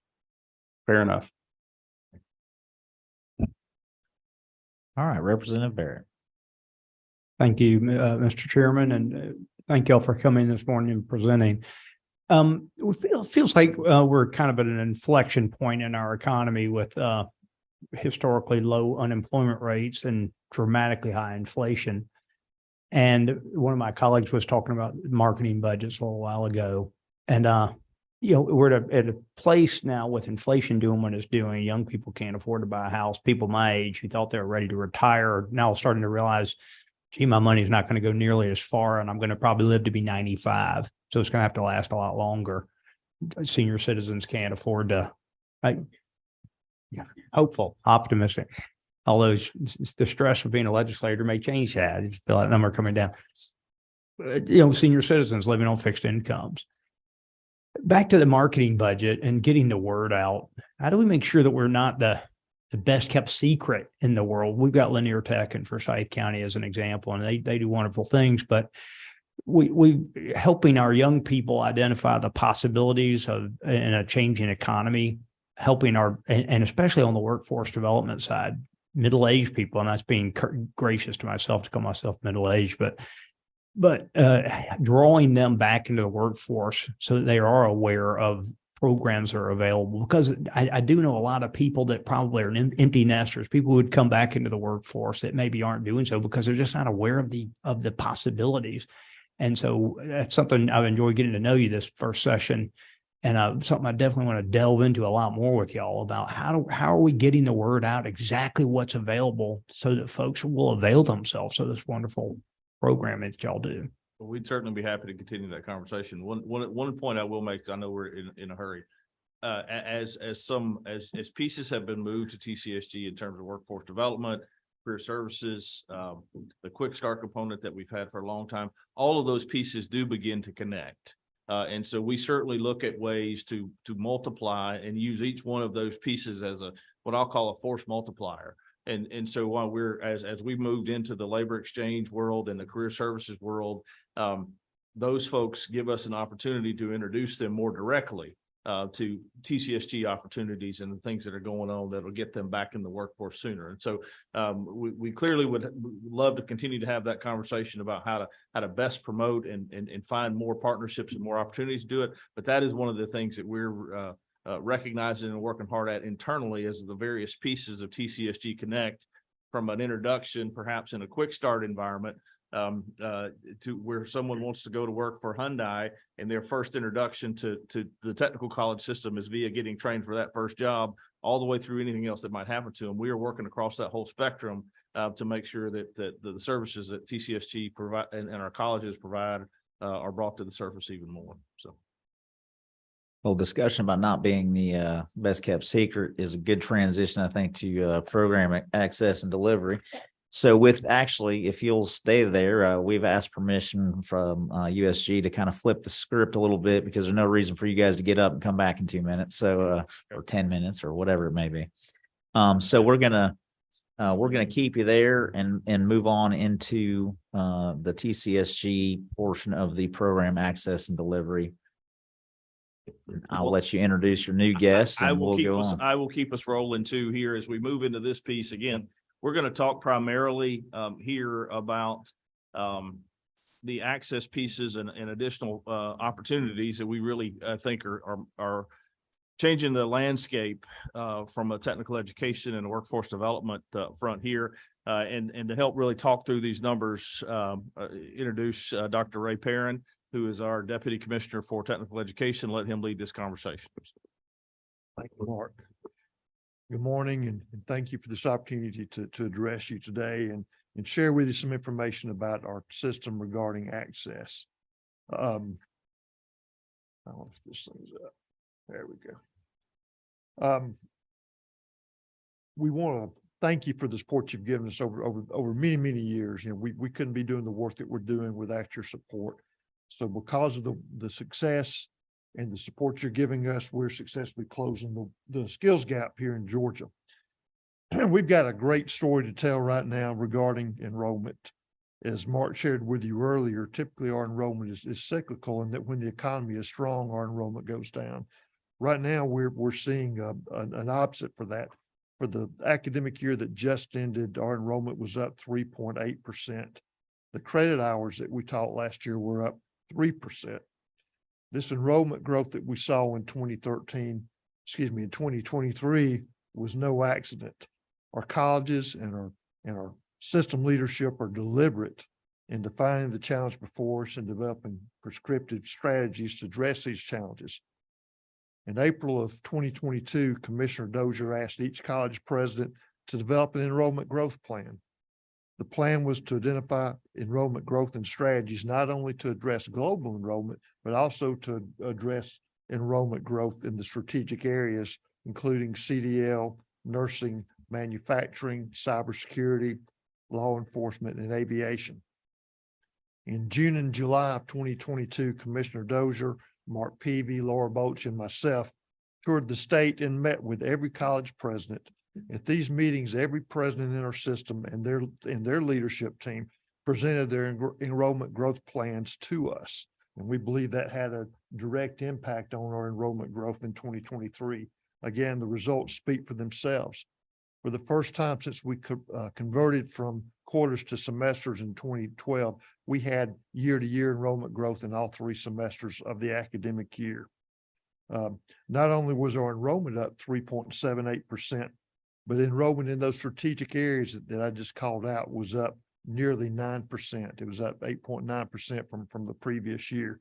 To give you some examples, CDL enrollment was up 24% last year, and that's over 500 new students that are now driving and helping sustain Georgia's economy. Enrollment in our associate degree nursing program, which leads to the RN licensure, was up 6.8% over the previous year. CNA enrollment, which there's a tremendous shortage of nursing assistants in Georgia, was up 12.2%. So again, our colleges focus prescriptively in these areas that are high demand. And again, the results speak for themselves.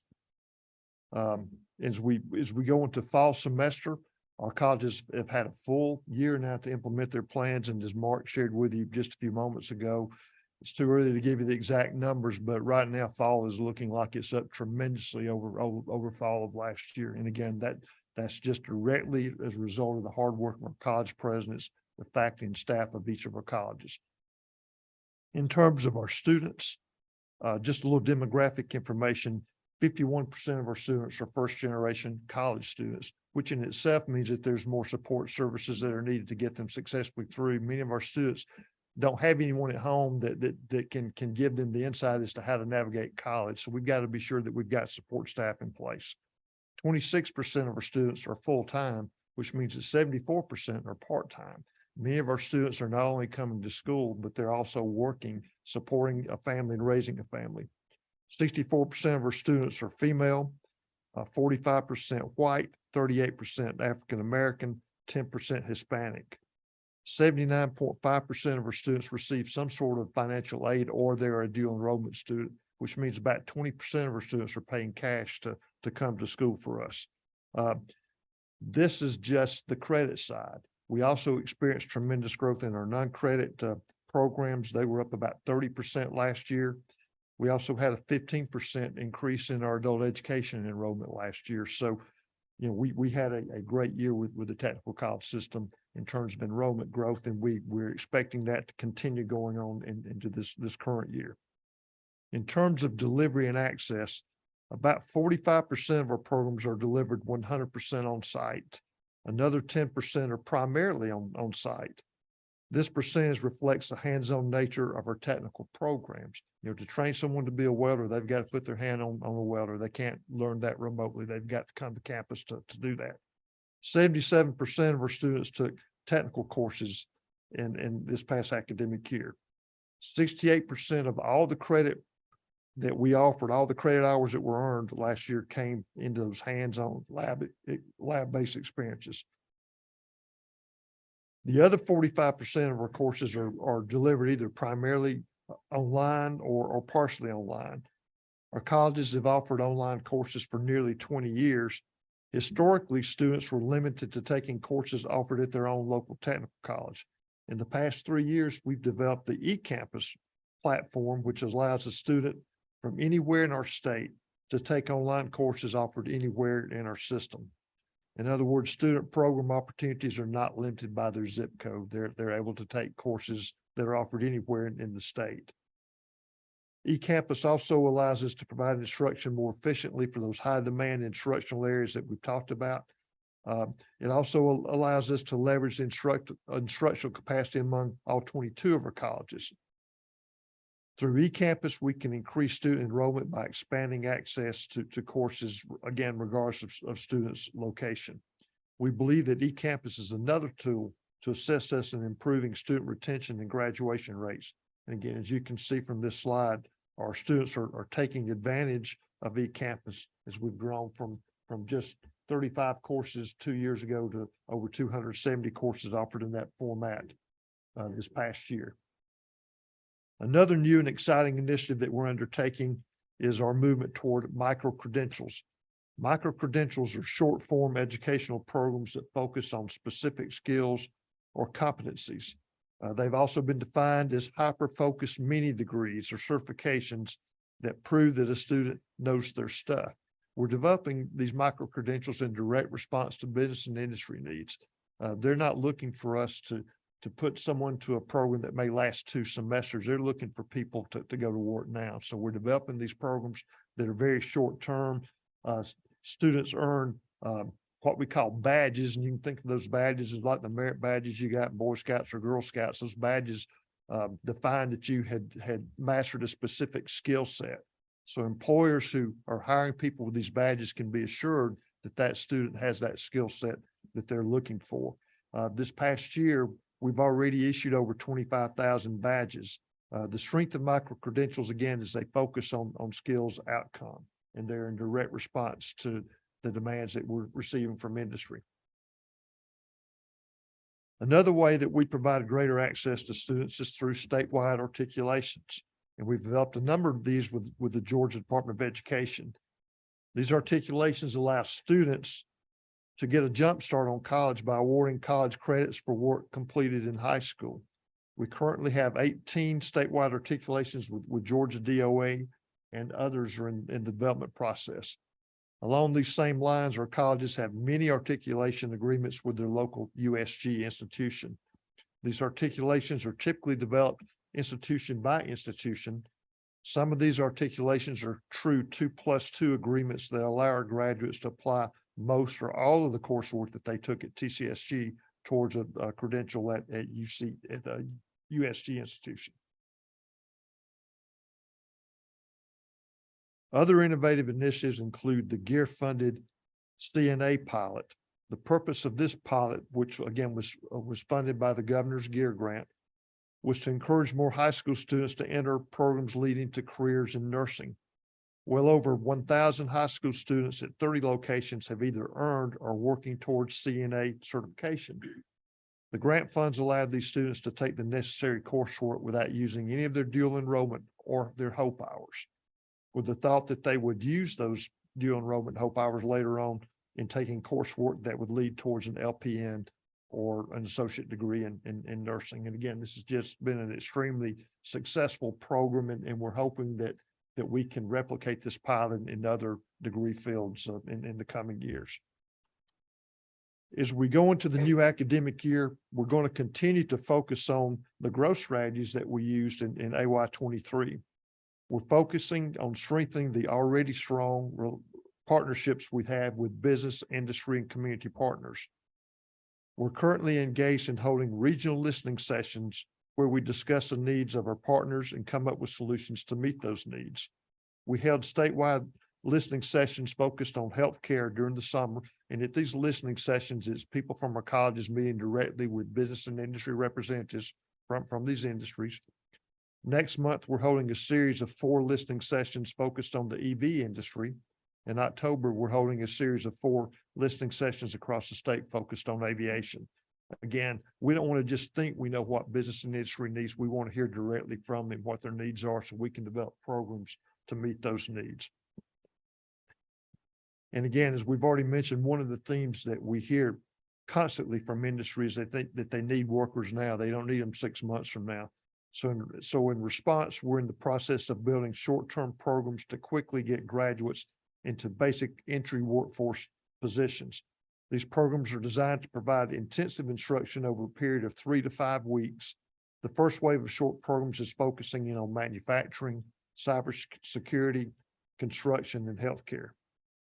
We're also identifying means for which we can provide prior learning credit for coursework students took in a non-credit environment, such as skills learned through military training or through skills that they've developed while being on the job. You know, it would be a shame for someone who's been welding for 20 years to have to take a basic welding course when they probably could teach the class. So we want to be sure that we're in a position to give them academic credit for work that they have successfully done through their careers. These strategies, along with the already discussed micro-credentials and articulations, are setting us up to experience even more enrollment growth as we go into the future. With these strategies in mind, as well as the local strategies developed by our colleges, we've set very aggressive enrollment growth targets for this new academic year. We're projecting more than 5% growth in enrollment and in credit hours over the coming year. And again, our colleges have put together specific growth plans for this year, identifying growth in those high demand areas that we talked about, nursing and so forth. We also added the EV industry to the high demand areas that we're asking colleges to track this year because of Georgia's, in response to Georgia's involvement with EV manufacturing. In fact, if our goals are designed to get us back to pre-pandemic levels, and as I've already said, even though we haven't finalized enrollment for fall semester right now, it looks like we're going to be in the neighborhood of 6% growth from fall last year to this year. And that growth is happening all over the state, rural, urban, small colleges, large colleges. And as we talk about numbers, I just want to say that we're very cognizant that each of these numbers that we're talking about represents a life of a student, and it represents a family. So the work that you're doing, the work that our colleges are doing, are changing lives generationally for the better. So on behalf of our 22 colleges, our 350,000 students that we taught either in credit, non-credit, or adult education last year, or 13,000 part-time and full-time employees, we want to thank you for the support that you've given us, and we ask you to continue to provide us this support as we work to assure that Georgia has the workforce that we need for our state to continue being the economic giant that we are. Thank you. Well, thank you, and thank you for being here, and appreciate the partnership that we have, and continue to work towards making that even better and stronger. We've got a question here in the front row, Representative Powell. Thank you, Mr. Chairman. Thank you for this. I get very excited when we talk about increasing access, especially for high demand careers. I'm also keenly aware of our chicken and egg problem when it comes to finding people to teach for the high demand careers. Because if they're high demand careers, chances are the private sector is willing to pay you a lot to do the job versus teach the job. We like talking about nursing, but that's a great example. Working as a nurse is far more lucrative than teaching as a nurse.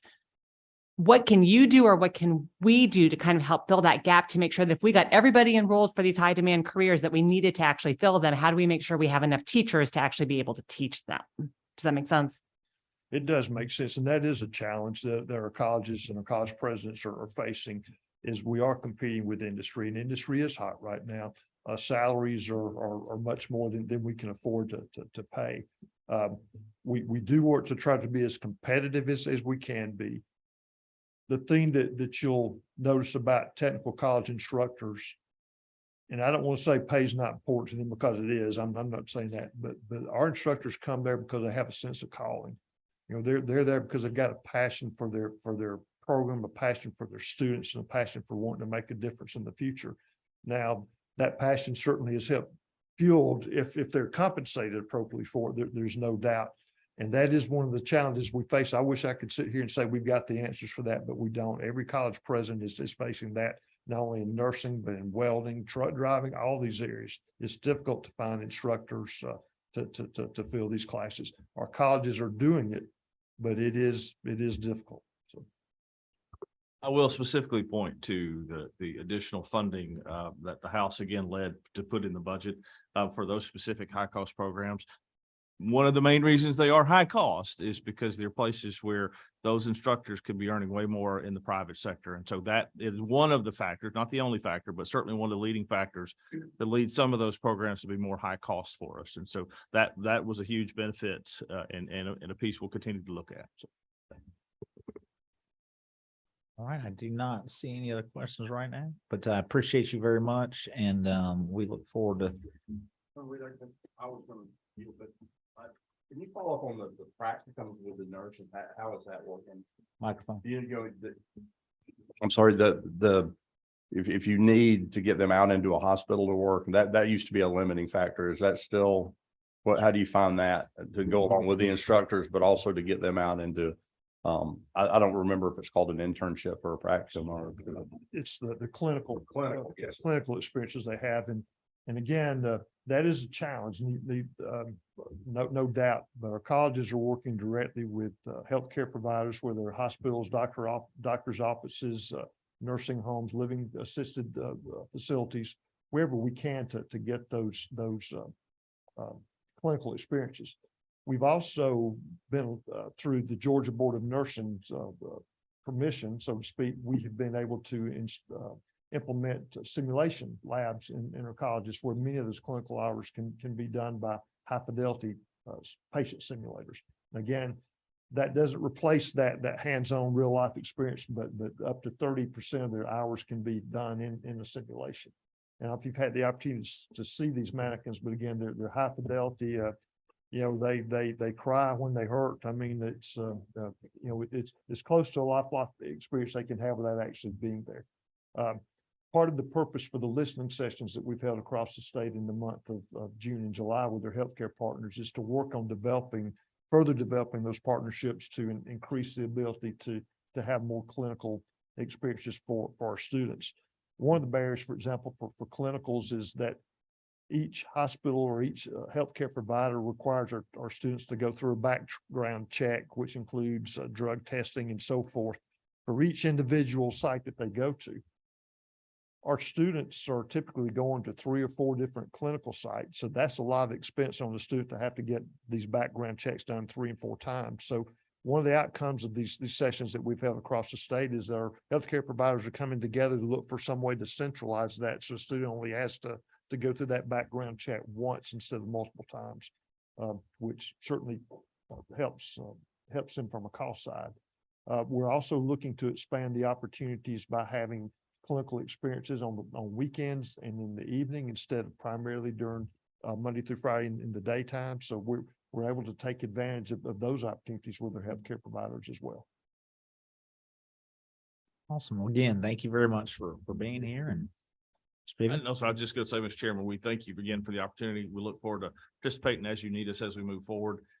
There's no question that the work that the House does and the whole entire legislature and the governor's office is putting additional opportunities out there for Georgians to either upskill or get themselves in the workforce. And we're just glad to be a part of that solution for the state. So thank you. Thank you. All right, moving on to USG. I appreciate your patience and us switching up the agenda here for a minute, but take the table and introduce yourself. Good morning. Thank you for this opportunity to speak with you. Since I'm new to many of you, I thought maybe I'll take a minute with your permission to introduce myself. My name is Ashwani Monga. I grew up in India, did my PhD in business at the University of Minnesota, and then I went to business schools to teach. I was in Texas and then South Carolina and then Rutgers in New Jersey. And in my previous role at Rutgers, I was also the chief academic officer. I was the provost and executive vice chancellor at Rutgers Newark, and then Chancellor Purdue hired me last year. So I've been in Georgia for just over a year now, and it's been awesome to see all the great work that happens here at the USG in collaboration with the state and the industry. So what I'm going to talk about is 3 things that I understand you're interested in. One is access. So how do we reach students where they are?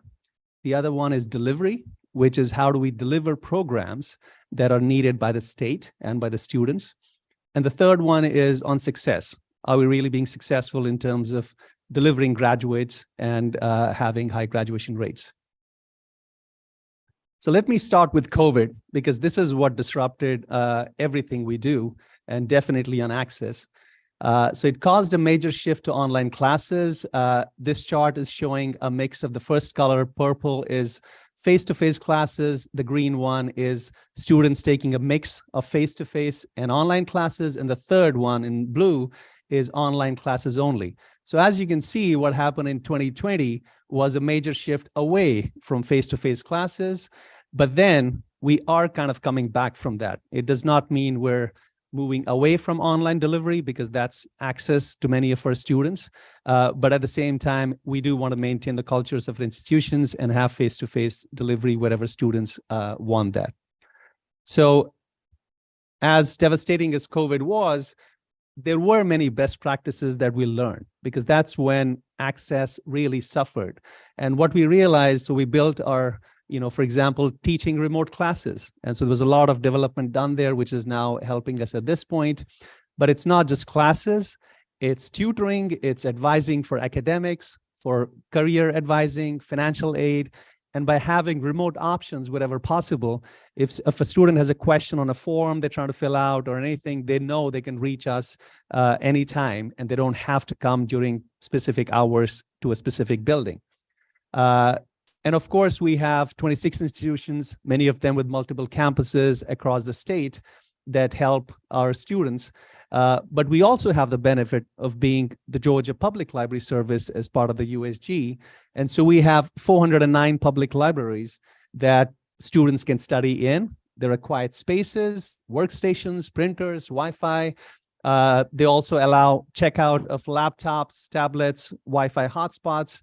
And the third point, which I really like, we have these bookmobiles, these vans that go to communities and they take books and in many cases offer Wi-Fi access. So all of this is about how our services, how we work hard to provide our services across the state. And the next one in access is, apart from services, how we offer programs wherever students are. And that starts right from high school.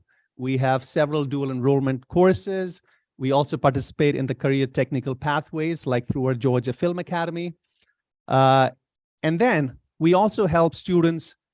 We also give access to programs across the state. So it doesn't mean if you started one institution, if you wanted to go elsewhere to complete your education or do something else, we have those opportunities.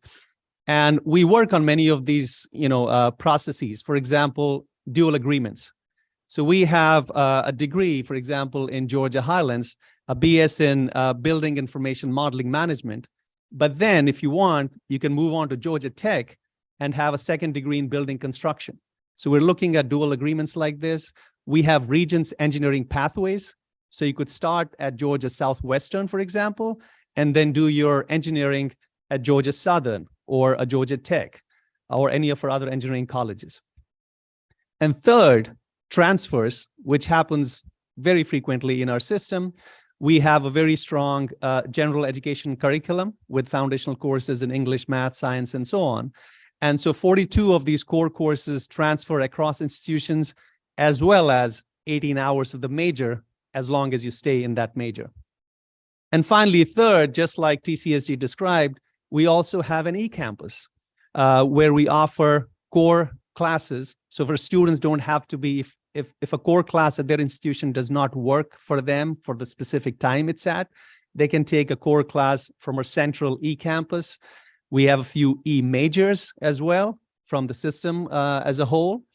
And two, collaborative programs. So Representative Holland, you earlier asked about things being expensive and how do we provide access. And this is where I think we're doing a really good job. For example, we have realized that if you're trying to teach a fintech classes or data science or all these other classes, it's very expensive to build it everywhere. So what we do is we look at where are we good at this. For example, Georgia State or Kennesaw, they're doing a great job on fintech. And through our collaborative programs across the state, we make sure that students have access to those programs. Data science is another one where we have built, and it's not just faculty members, it's also technology. So we have technology to support that as well. So that's on providing access overall. Next, delivery, because it's not only important to reach students, it's important to reach students for programs that help them prepare for careers for what the state needs. So our focus is very strongly on competencies to meet demand. Anytime an institution submits a program proposal to my office, and then it goes to the chancellor and the board for approval, we ask for lots of different things about how you're meeting the needs of the state. And that includes employers, what are they asking for? What are the earnings students are going to get? What are the labor trends in this area for the next few years? So there's lots and lots of information, but the focus is simply on, are we meeting demand with this new program? And I have some examples there. So like last year, we had 33 new programs, and 14 of them were in business and computer science. And then there were several in engineering. There were a few in healthcare, all very focused on the needs of the state. And all these programs are across Georgia. It's not like just one institution is producing these. I have a few examples there, a BS in agricultural technology at ABAC, an MS in data science at Clayton, a PhD in artificial intelligence at UGA. The second point I have here is what I was just describing, which is it's not about reaching students, it's about reaching students with programs that an institution may find hard to support. And data science, we have done a lot of work in the last few months where we have developed courses at institutions which are then available across the state to all our institutions. And we've also worked on technology, because sometimes it's not just faculty, even getting the sandboxes on which you can play with data for cloud computing, supply chain, and so on can get very expensive. And so what we've done is we've partnered with Oracle. So it's an Oracle Academy, again, available across the state so that people can work on data science and related areas. And of course, you're familiar with the Georgia Film Academy, and I just mentioned FinTech as well. The third point here is that it's not just about programs, it's also about other tools that students have. My colleague Tracy Cook earlier talked about Georgia Degrees Pay, and that's an amazing tool where students can see at each institution how much would it cost to study, in what major, what salaries would I get, and they can make informed decisions. Stepping Blocks, another great resource we have, which was launched just this past year, which is a career guidance tool. So it scrapes data, it looks at lots of different data points and gives students a sense of how can they reach their dream careers? What do they need to do? Our institutions, so the Stepping Blocks, Georgia Degrees Pay are system-wide through our office, but our institutions have their own tools as well. Handshake, for example, which connects employers to students for internships, jobs, and so on, resume writing tools. So all of this is delivering programs that students need and that the state needs. So where are we? So at the end point is, of course, success. And we have been at the USG highly successful. Last year, our number of graduates was at an all-time high, close to 75,000 graduates. And that means more workforce for the state of Georgia. Now, part of this is, of course, the higher enrollment we benefited from in prior years, but it's not just that. It's also our strong student success efforts. So right when they come in, we try to align careers and majors. We want them to have a purpose. We try to design pathways that are easy for them. And then we try to inculcate the right psychological mindsets. For example, we're big on growth mindsets, making students realize that they can learn, that they can work, and our brains are flexible. So a lot of it is psychological tools as well. And what this has led to is a simultaneous improvement in student outcomes. The reason I'm using the word simultaneous is because usually when you have lots of graduates, when you have high enrollments, student success suffers. It's hard to pay attention to students the way you could with a smaller group. But what we have shown is that as the graduates are at an all-time high, our graduation rates are also high. They've also grown up over the years. And I have two metrics here.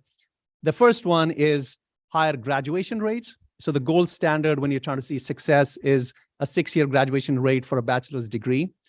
And so this used to be 5 years ago, if a cohort came in 2012 and then graduated anywhere until 2018, what we would see is a rate of 58.9%. And in 5 years, that has gone up to 61.8%. Now, this may seem like a small difference, but by national standards, we're doing really well, especially given the increased enrollments. The second way to look at this is time to degree, which is, of course, ideally, we want people to finish a bachelor's degree in 4 years, but we know they have jobs, they have other commitments, and that's not always possible. So what we do is we look at the time students graduate. So this is not incoming cohort. This is when students graduate. How many years did they take? And that used to be 5.1 years in 2018. And last year it was 4.87. So these are both impressive numbers, not in their own right, but particularly given the higher enrollments we've had. And these graphs just exemplify that. This graph is on simultaneous positive outcomes, more graduates, which are the blue bars, and higher graduation rates, which is the line that you see. There was a slight dip due to COVID, of course, but otherwise we're on a positive trend. And finally, simultaneous positive outcomes on time to graduation as well. More graduates is the blue line, are the blue bars, and then the time to graduation is that line that you see, which is going down. That was the 5.1 to 4.87. So we are seeing success in our programs, and I've tried to keep it short, and I'll take any questions. But thank you, Chairman, because I know we're beyond our time already. So I appreciate the opportunity to speak with you. And I'm happy to take any questions. I appreciate it. I think Representative Clark, we'll start with you. Thank you for joining us. Thank you, Mr. Chair. Online and in I person. had FOMO, so I was like, I need to come in because they look like they're having so much fun. So thank you so much for your presentation. I really did enjoy it. A couple of questions. One of my questions has to do with something you said, where you said we're graduating people at a higher rate, which means we have more people for the workforce in Georgia. Do you all track how many of those graduates actually stay in Georgia or stay and work at companies in Georgia versus those that get that degree and then go off to other states and take all that knowledge that they just gained and take it somewhere else? Yeah, I mean, I know most of them do. I couldn't tell you the exact figures. We can try to look it up if we can get those. But most of them do. And I think what has really helped is, again, the industry in Georgia. Georgia is growing, much better than most other states. And that's helping us keep those graduates more in the state. But I don't have the exact numbers for you. All right, and Mr. Chair, second question, if I might. And so another conversation that is being had nationally and definitely here in Georgia is about student loans. I mean, you can't go a week without someone mentioning student loans in some way, shape, or form. How much debt are our USG students leaving when they graduate? So we've got these really high graduation rates and shorter graduation times, but how much debt are they leaving with? And is there any, I guess, plans to try to address that particular issue? So I'm sorry, I don't have the exact number with me. I know we are generally below the national average, given the low tuition rates that we have. And our CFO, Tracy Cook, talked earlier about we being the 7th lowest in the nation, the 3rd in SREB. But I fully agree with you, Representative Clark, that is a big issue nationally. I mean, I haven't looked at the latest numbers. I think it's like a 1.7 trillion or something in student debt. So that is definitely a big issue and something we're acutely aware of. And we're always trying to, how do we keep tuition low? How do we look for opportunities to not only in terms of the cost, but the ROI, right? Like I mentioned, the Georgia Degrees Pay, which is it's okay to take a loan as long as you have the capacity to recover from it quickly. Thank you. Thank you.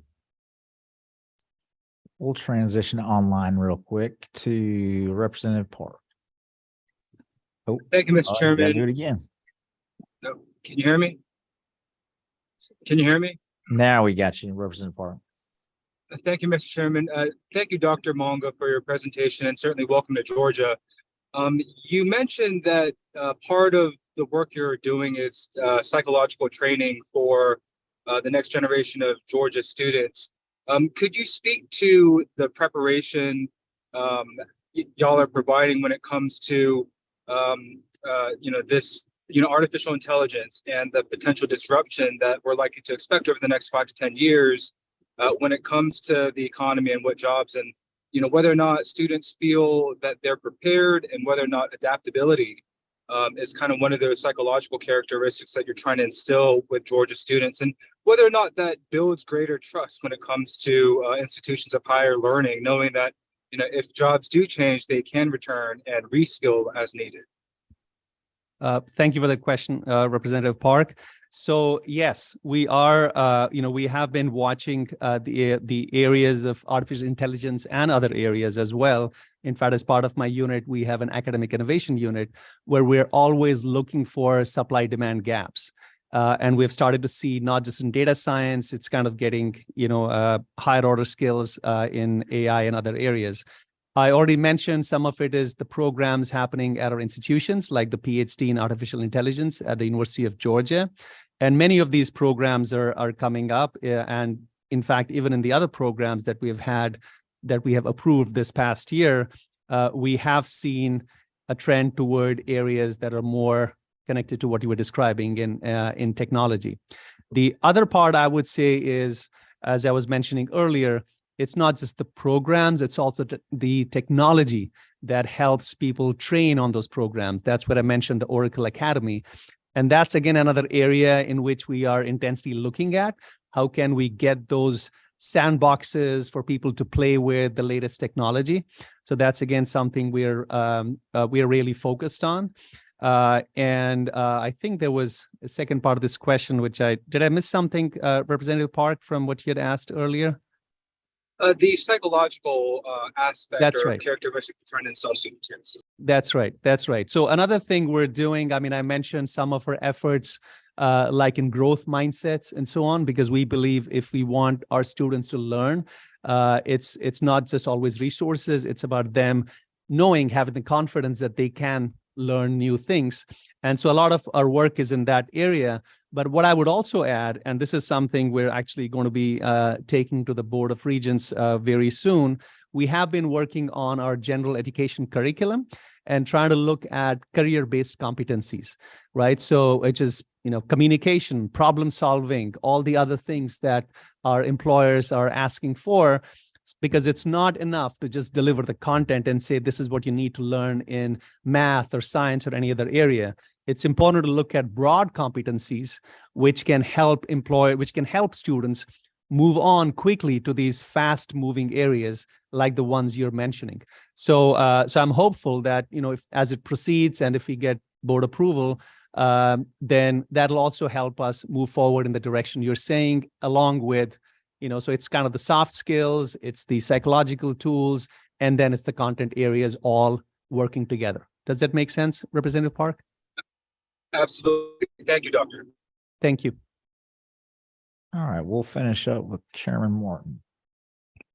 Mr. Chairman, I know you're ready to move on. I just wanted to follow up on Dr. Clark's questions / comment regarding to, student debt. I don't know if it is still true, but I know Valerie's here. At one point, Dalton State University or Dalton State College had the lowest, on average, graduates from Dalton State graduated with the lowest average student debt in the system. Is that still about true, or?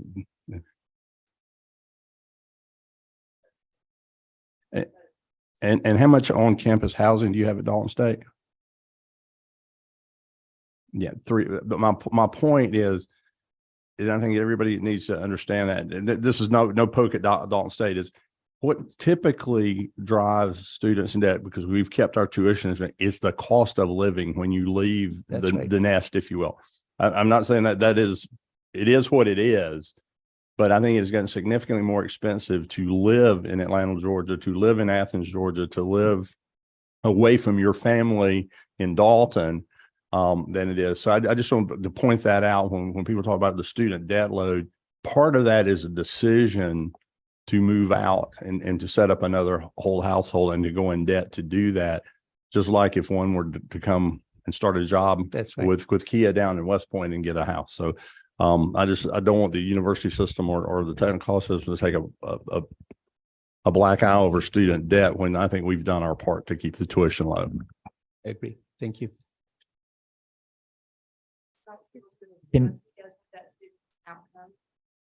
On student debt, so we're happy to share that. Thank you. Well, for those of you online, the offer was just made to share that some of those data points on student debt as they leave college. All right. Well, I appreciate you being here. Appreciate your presentation.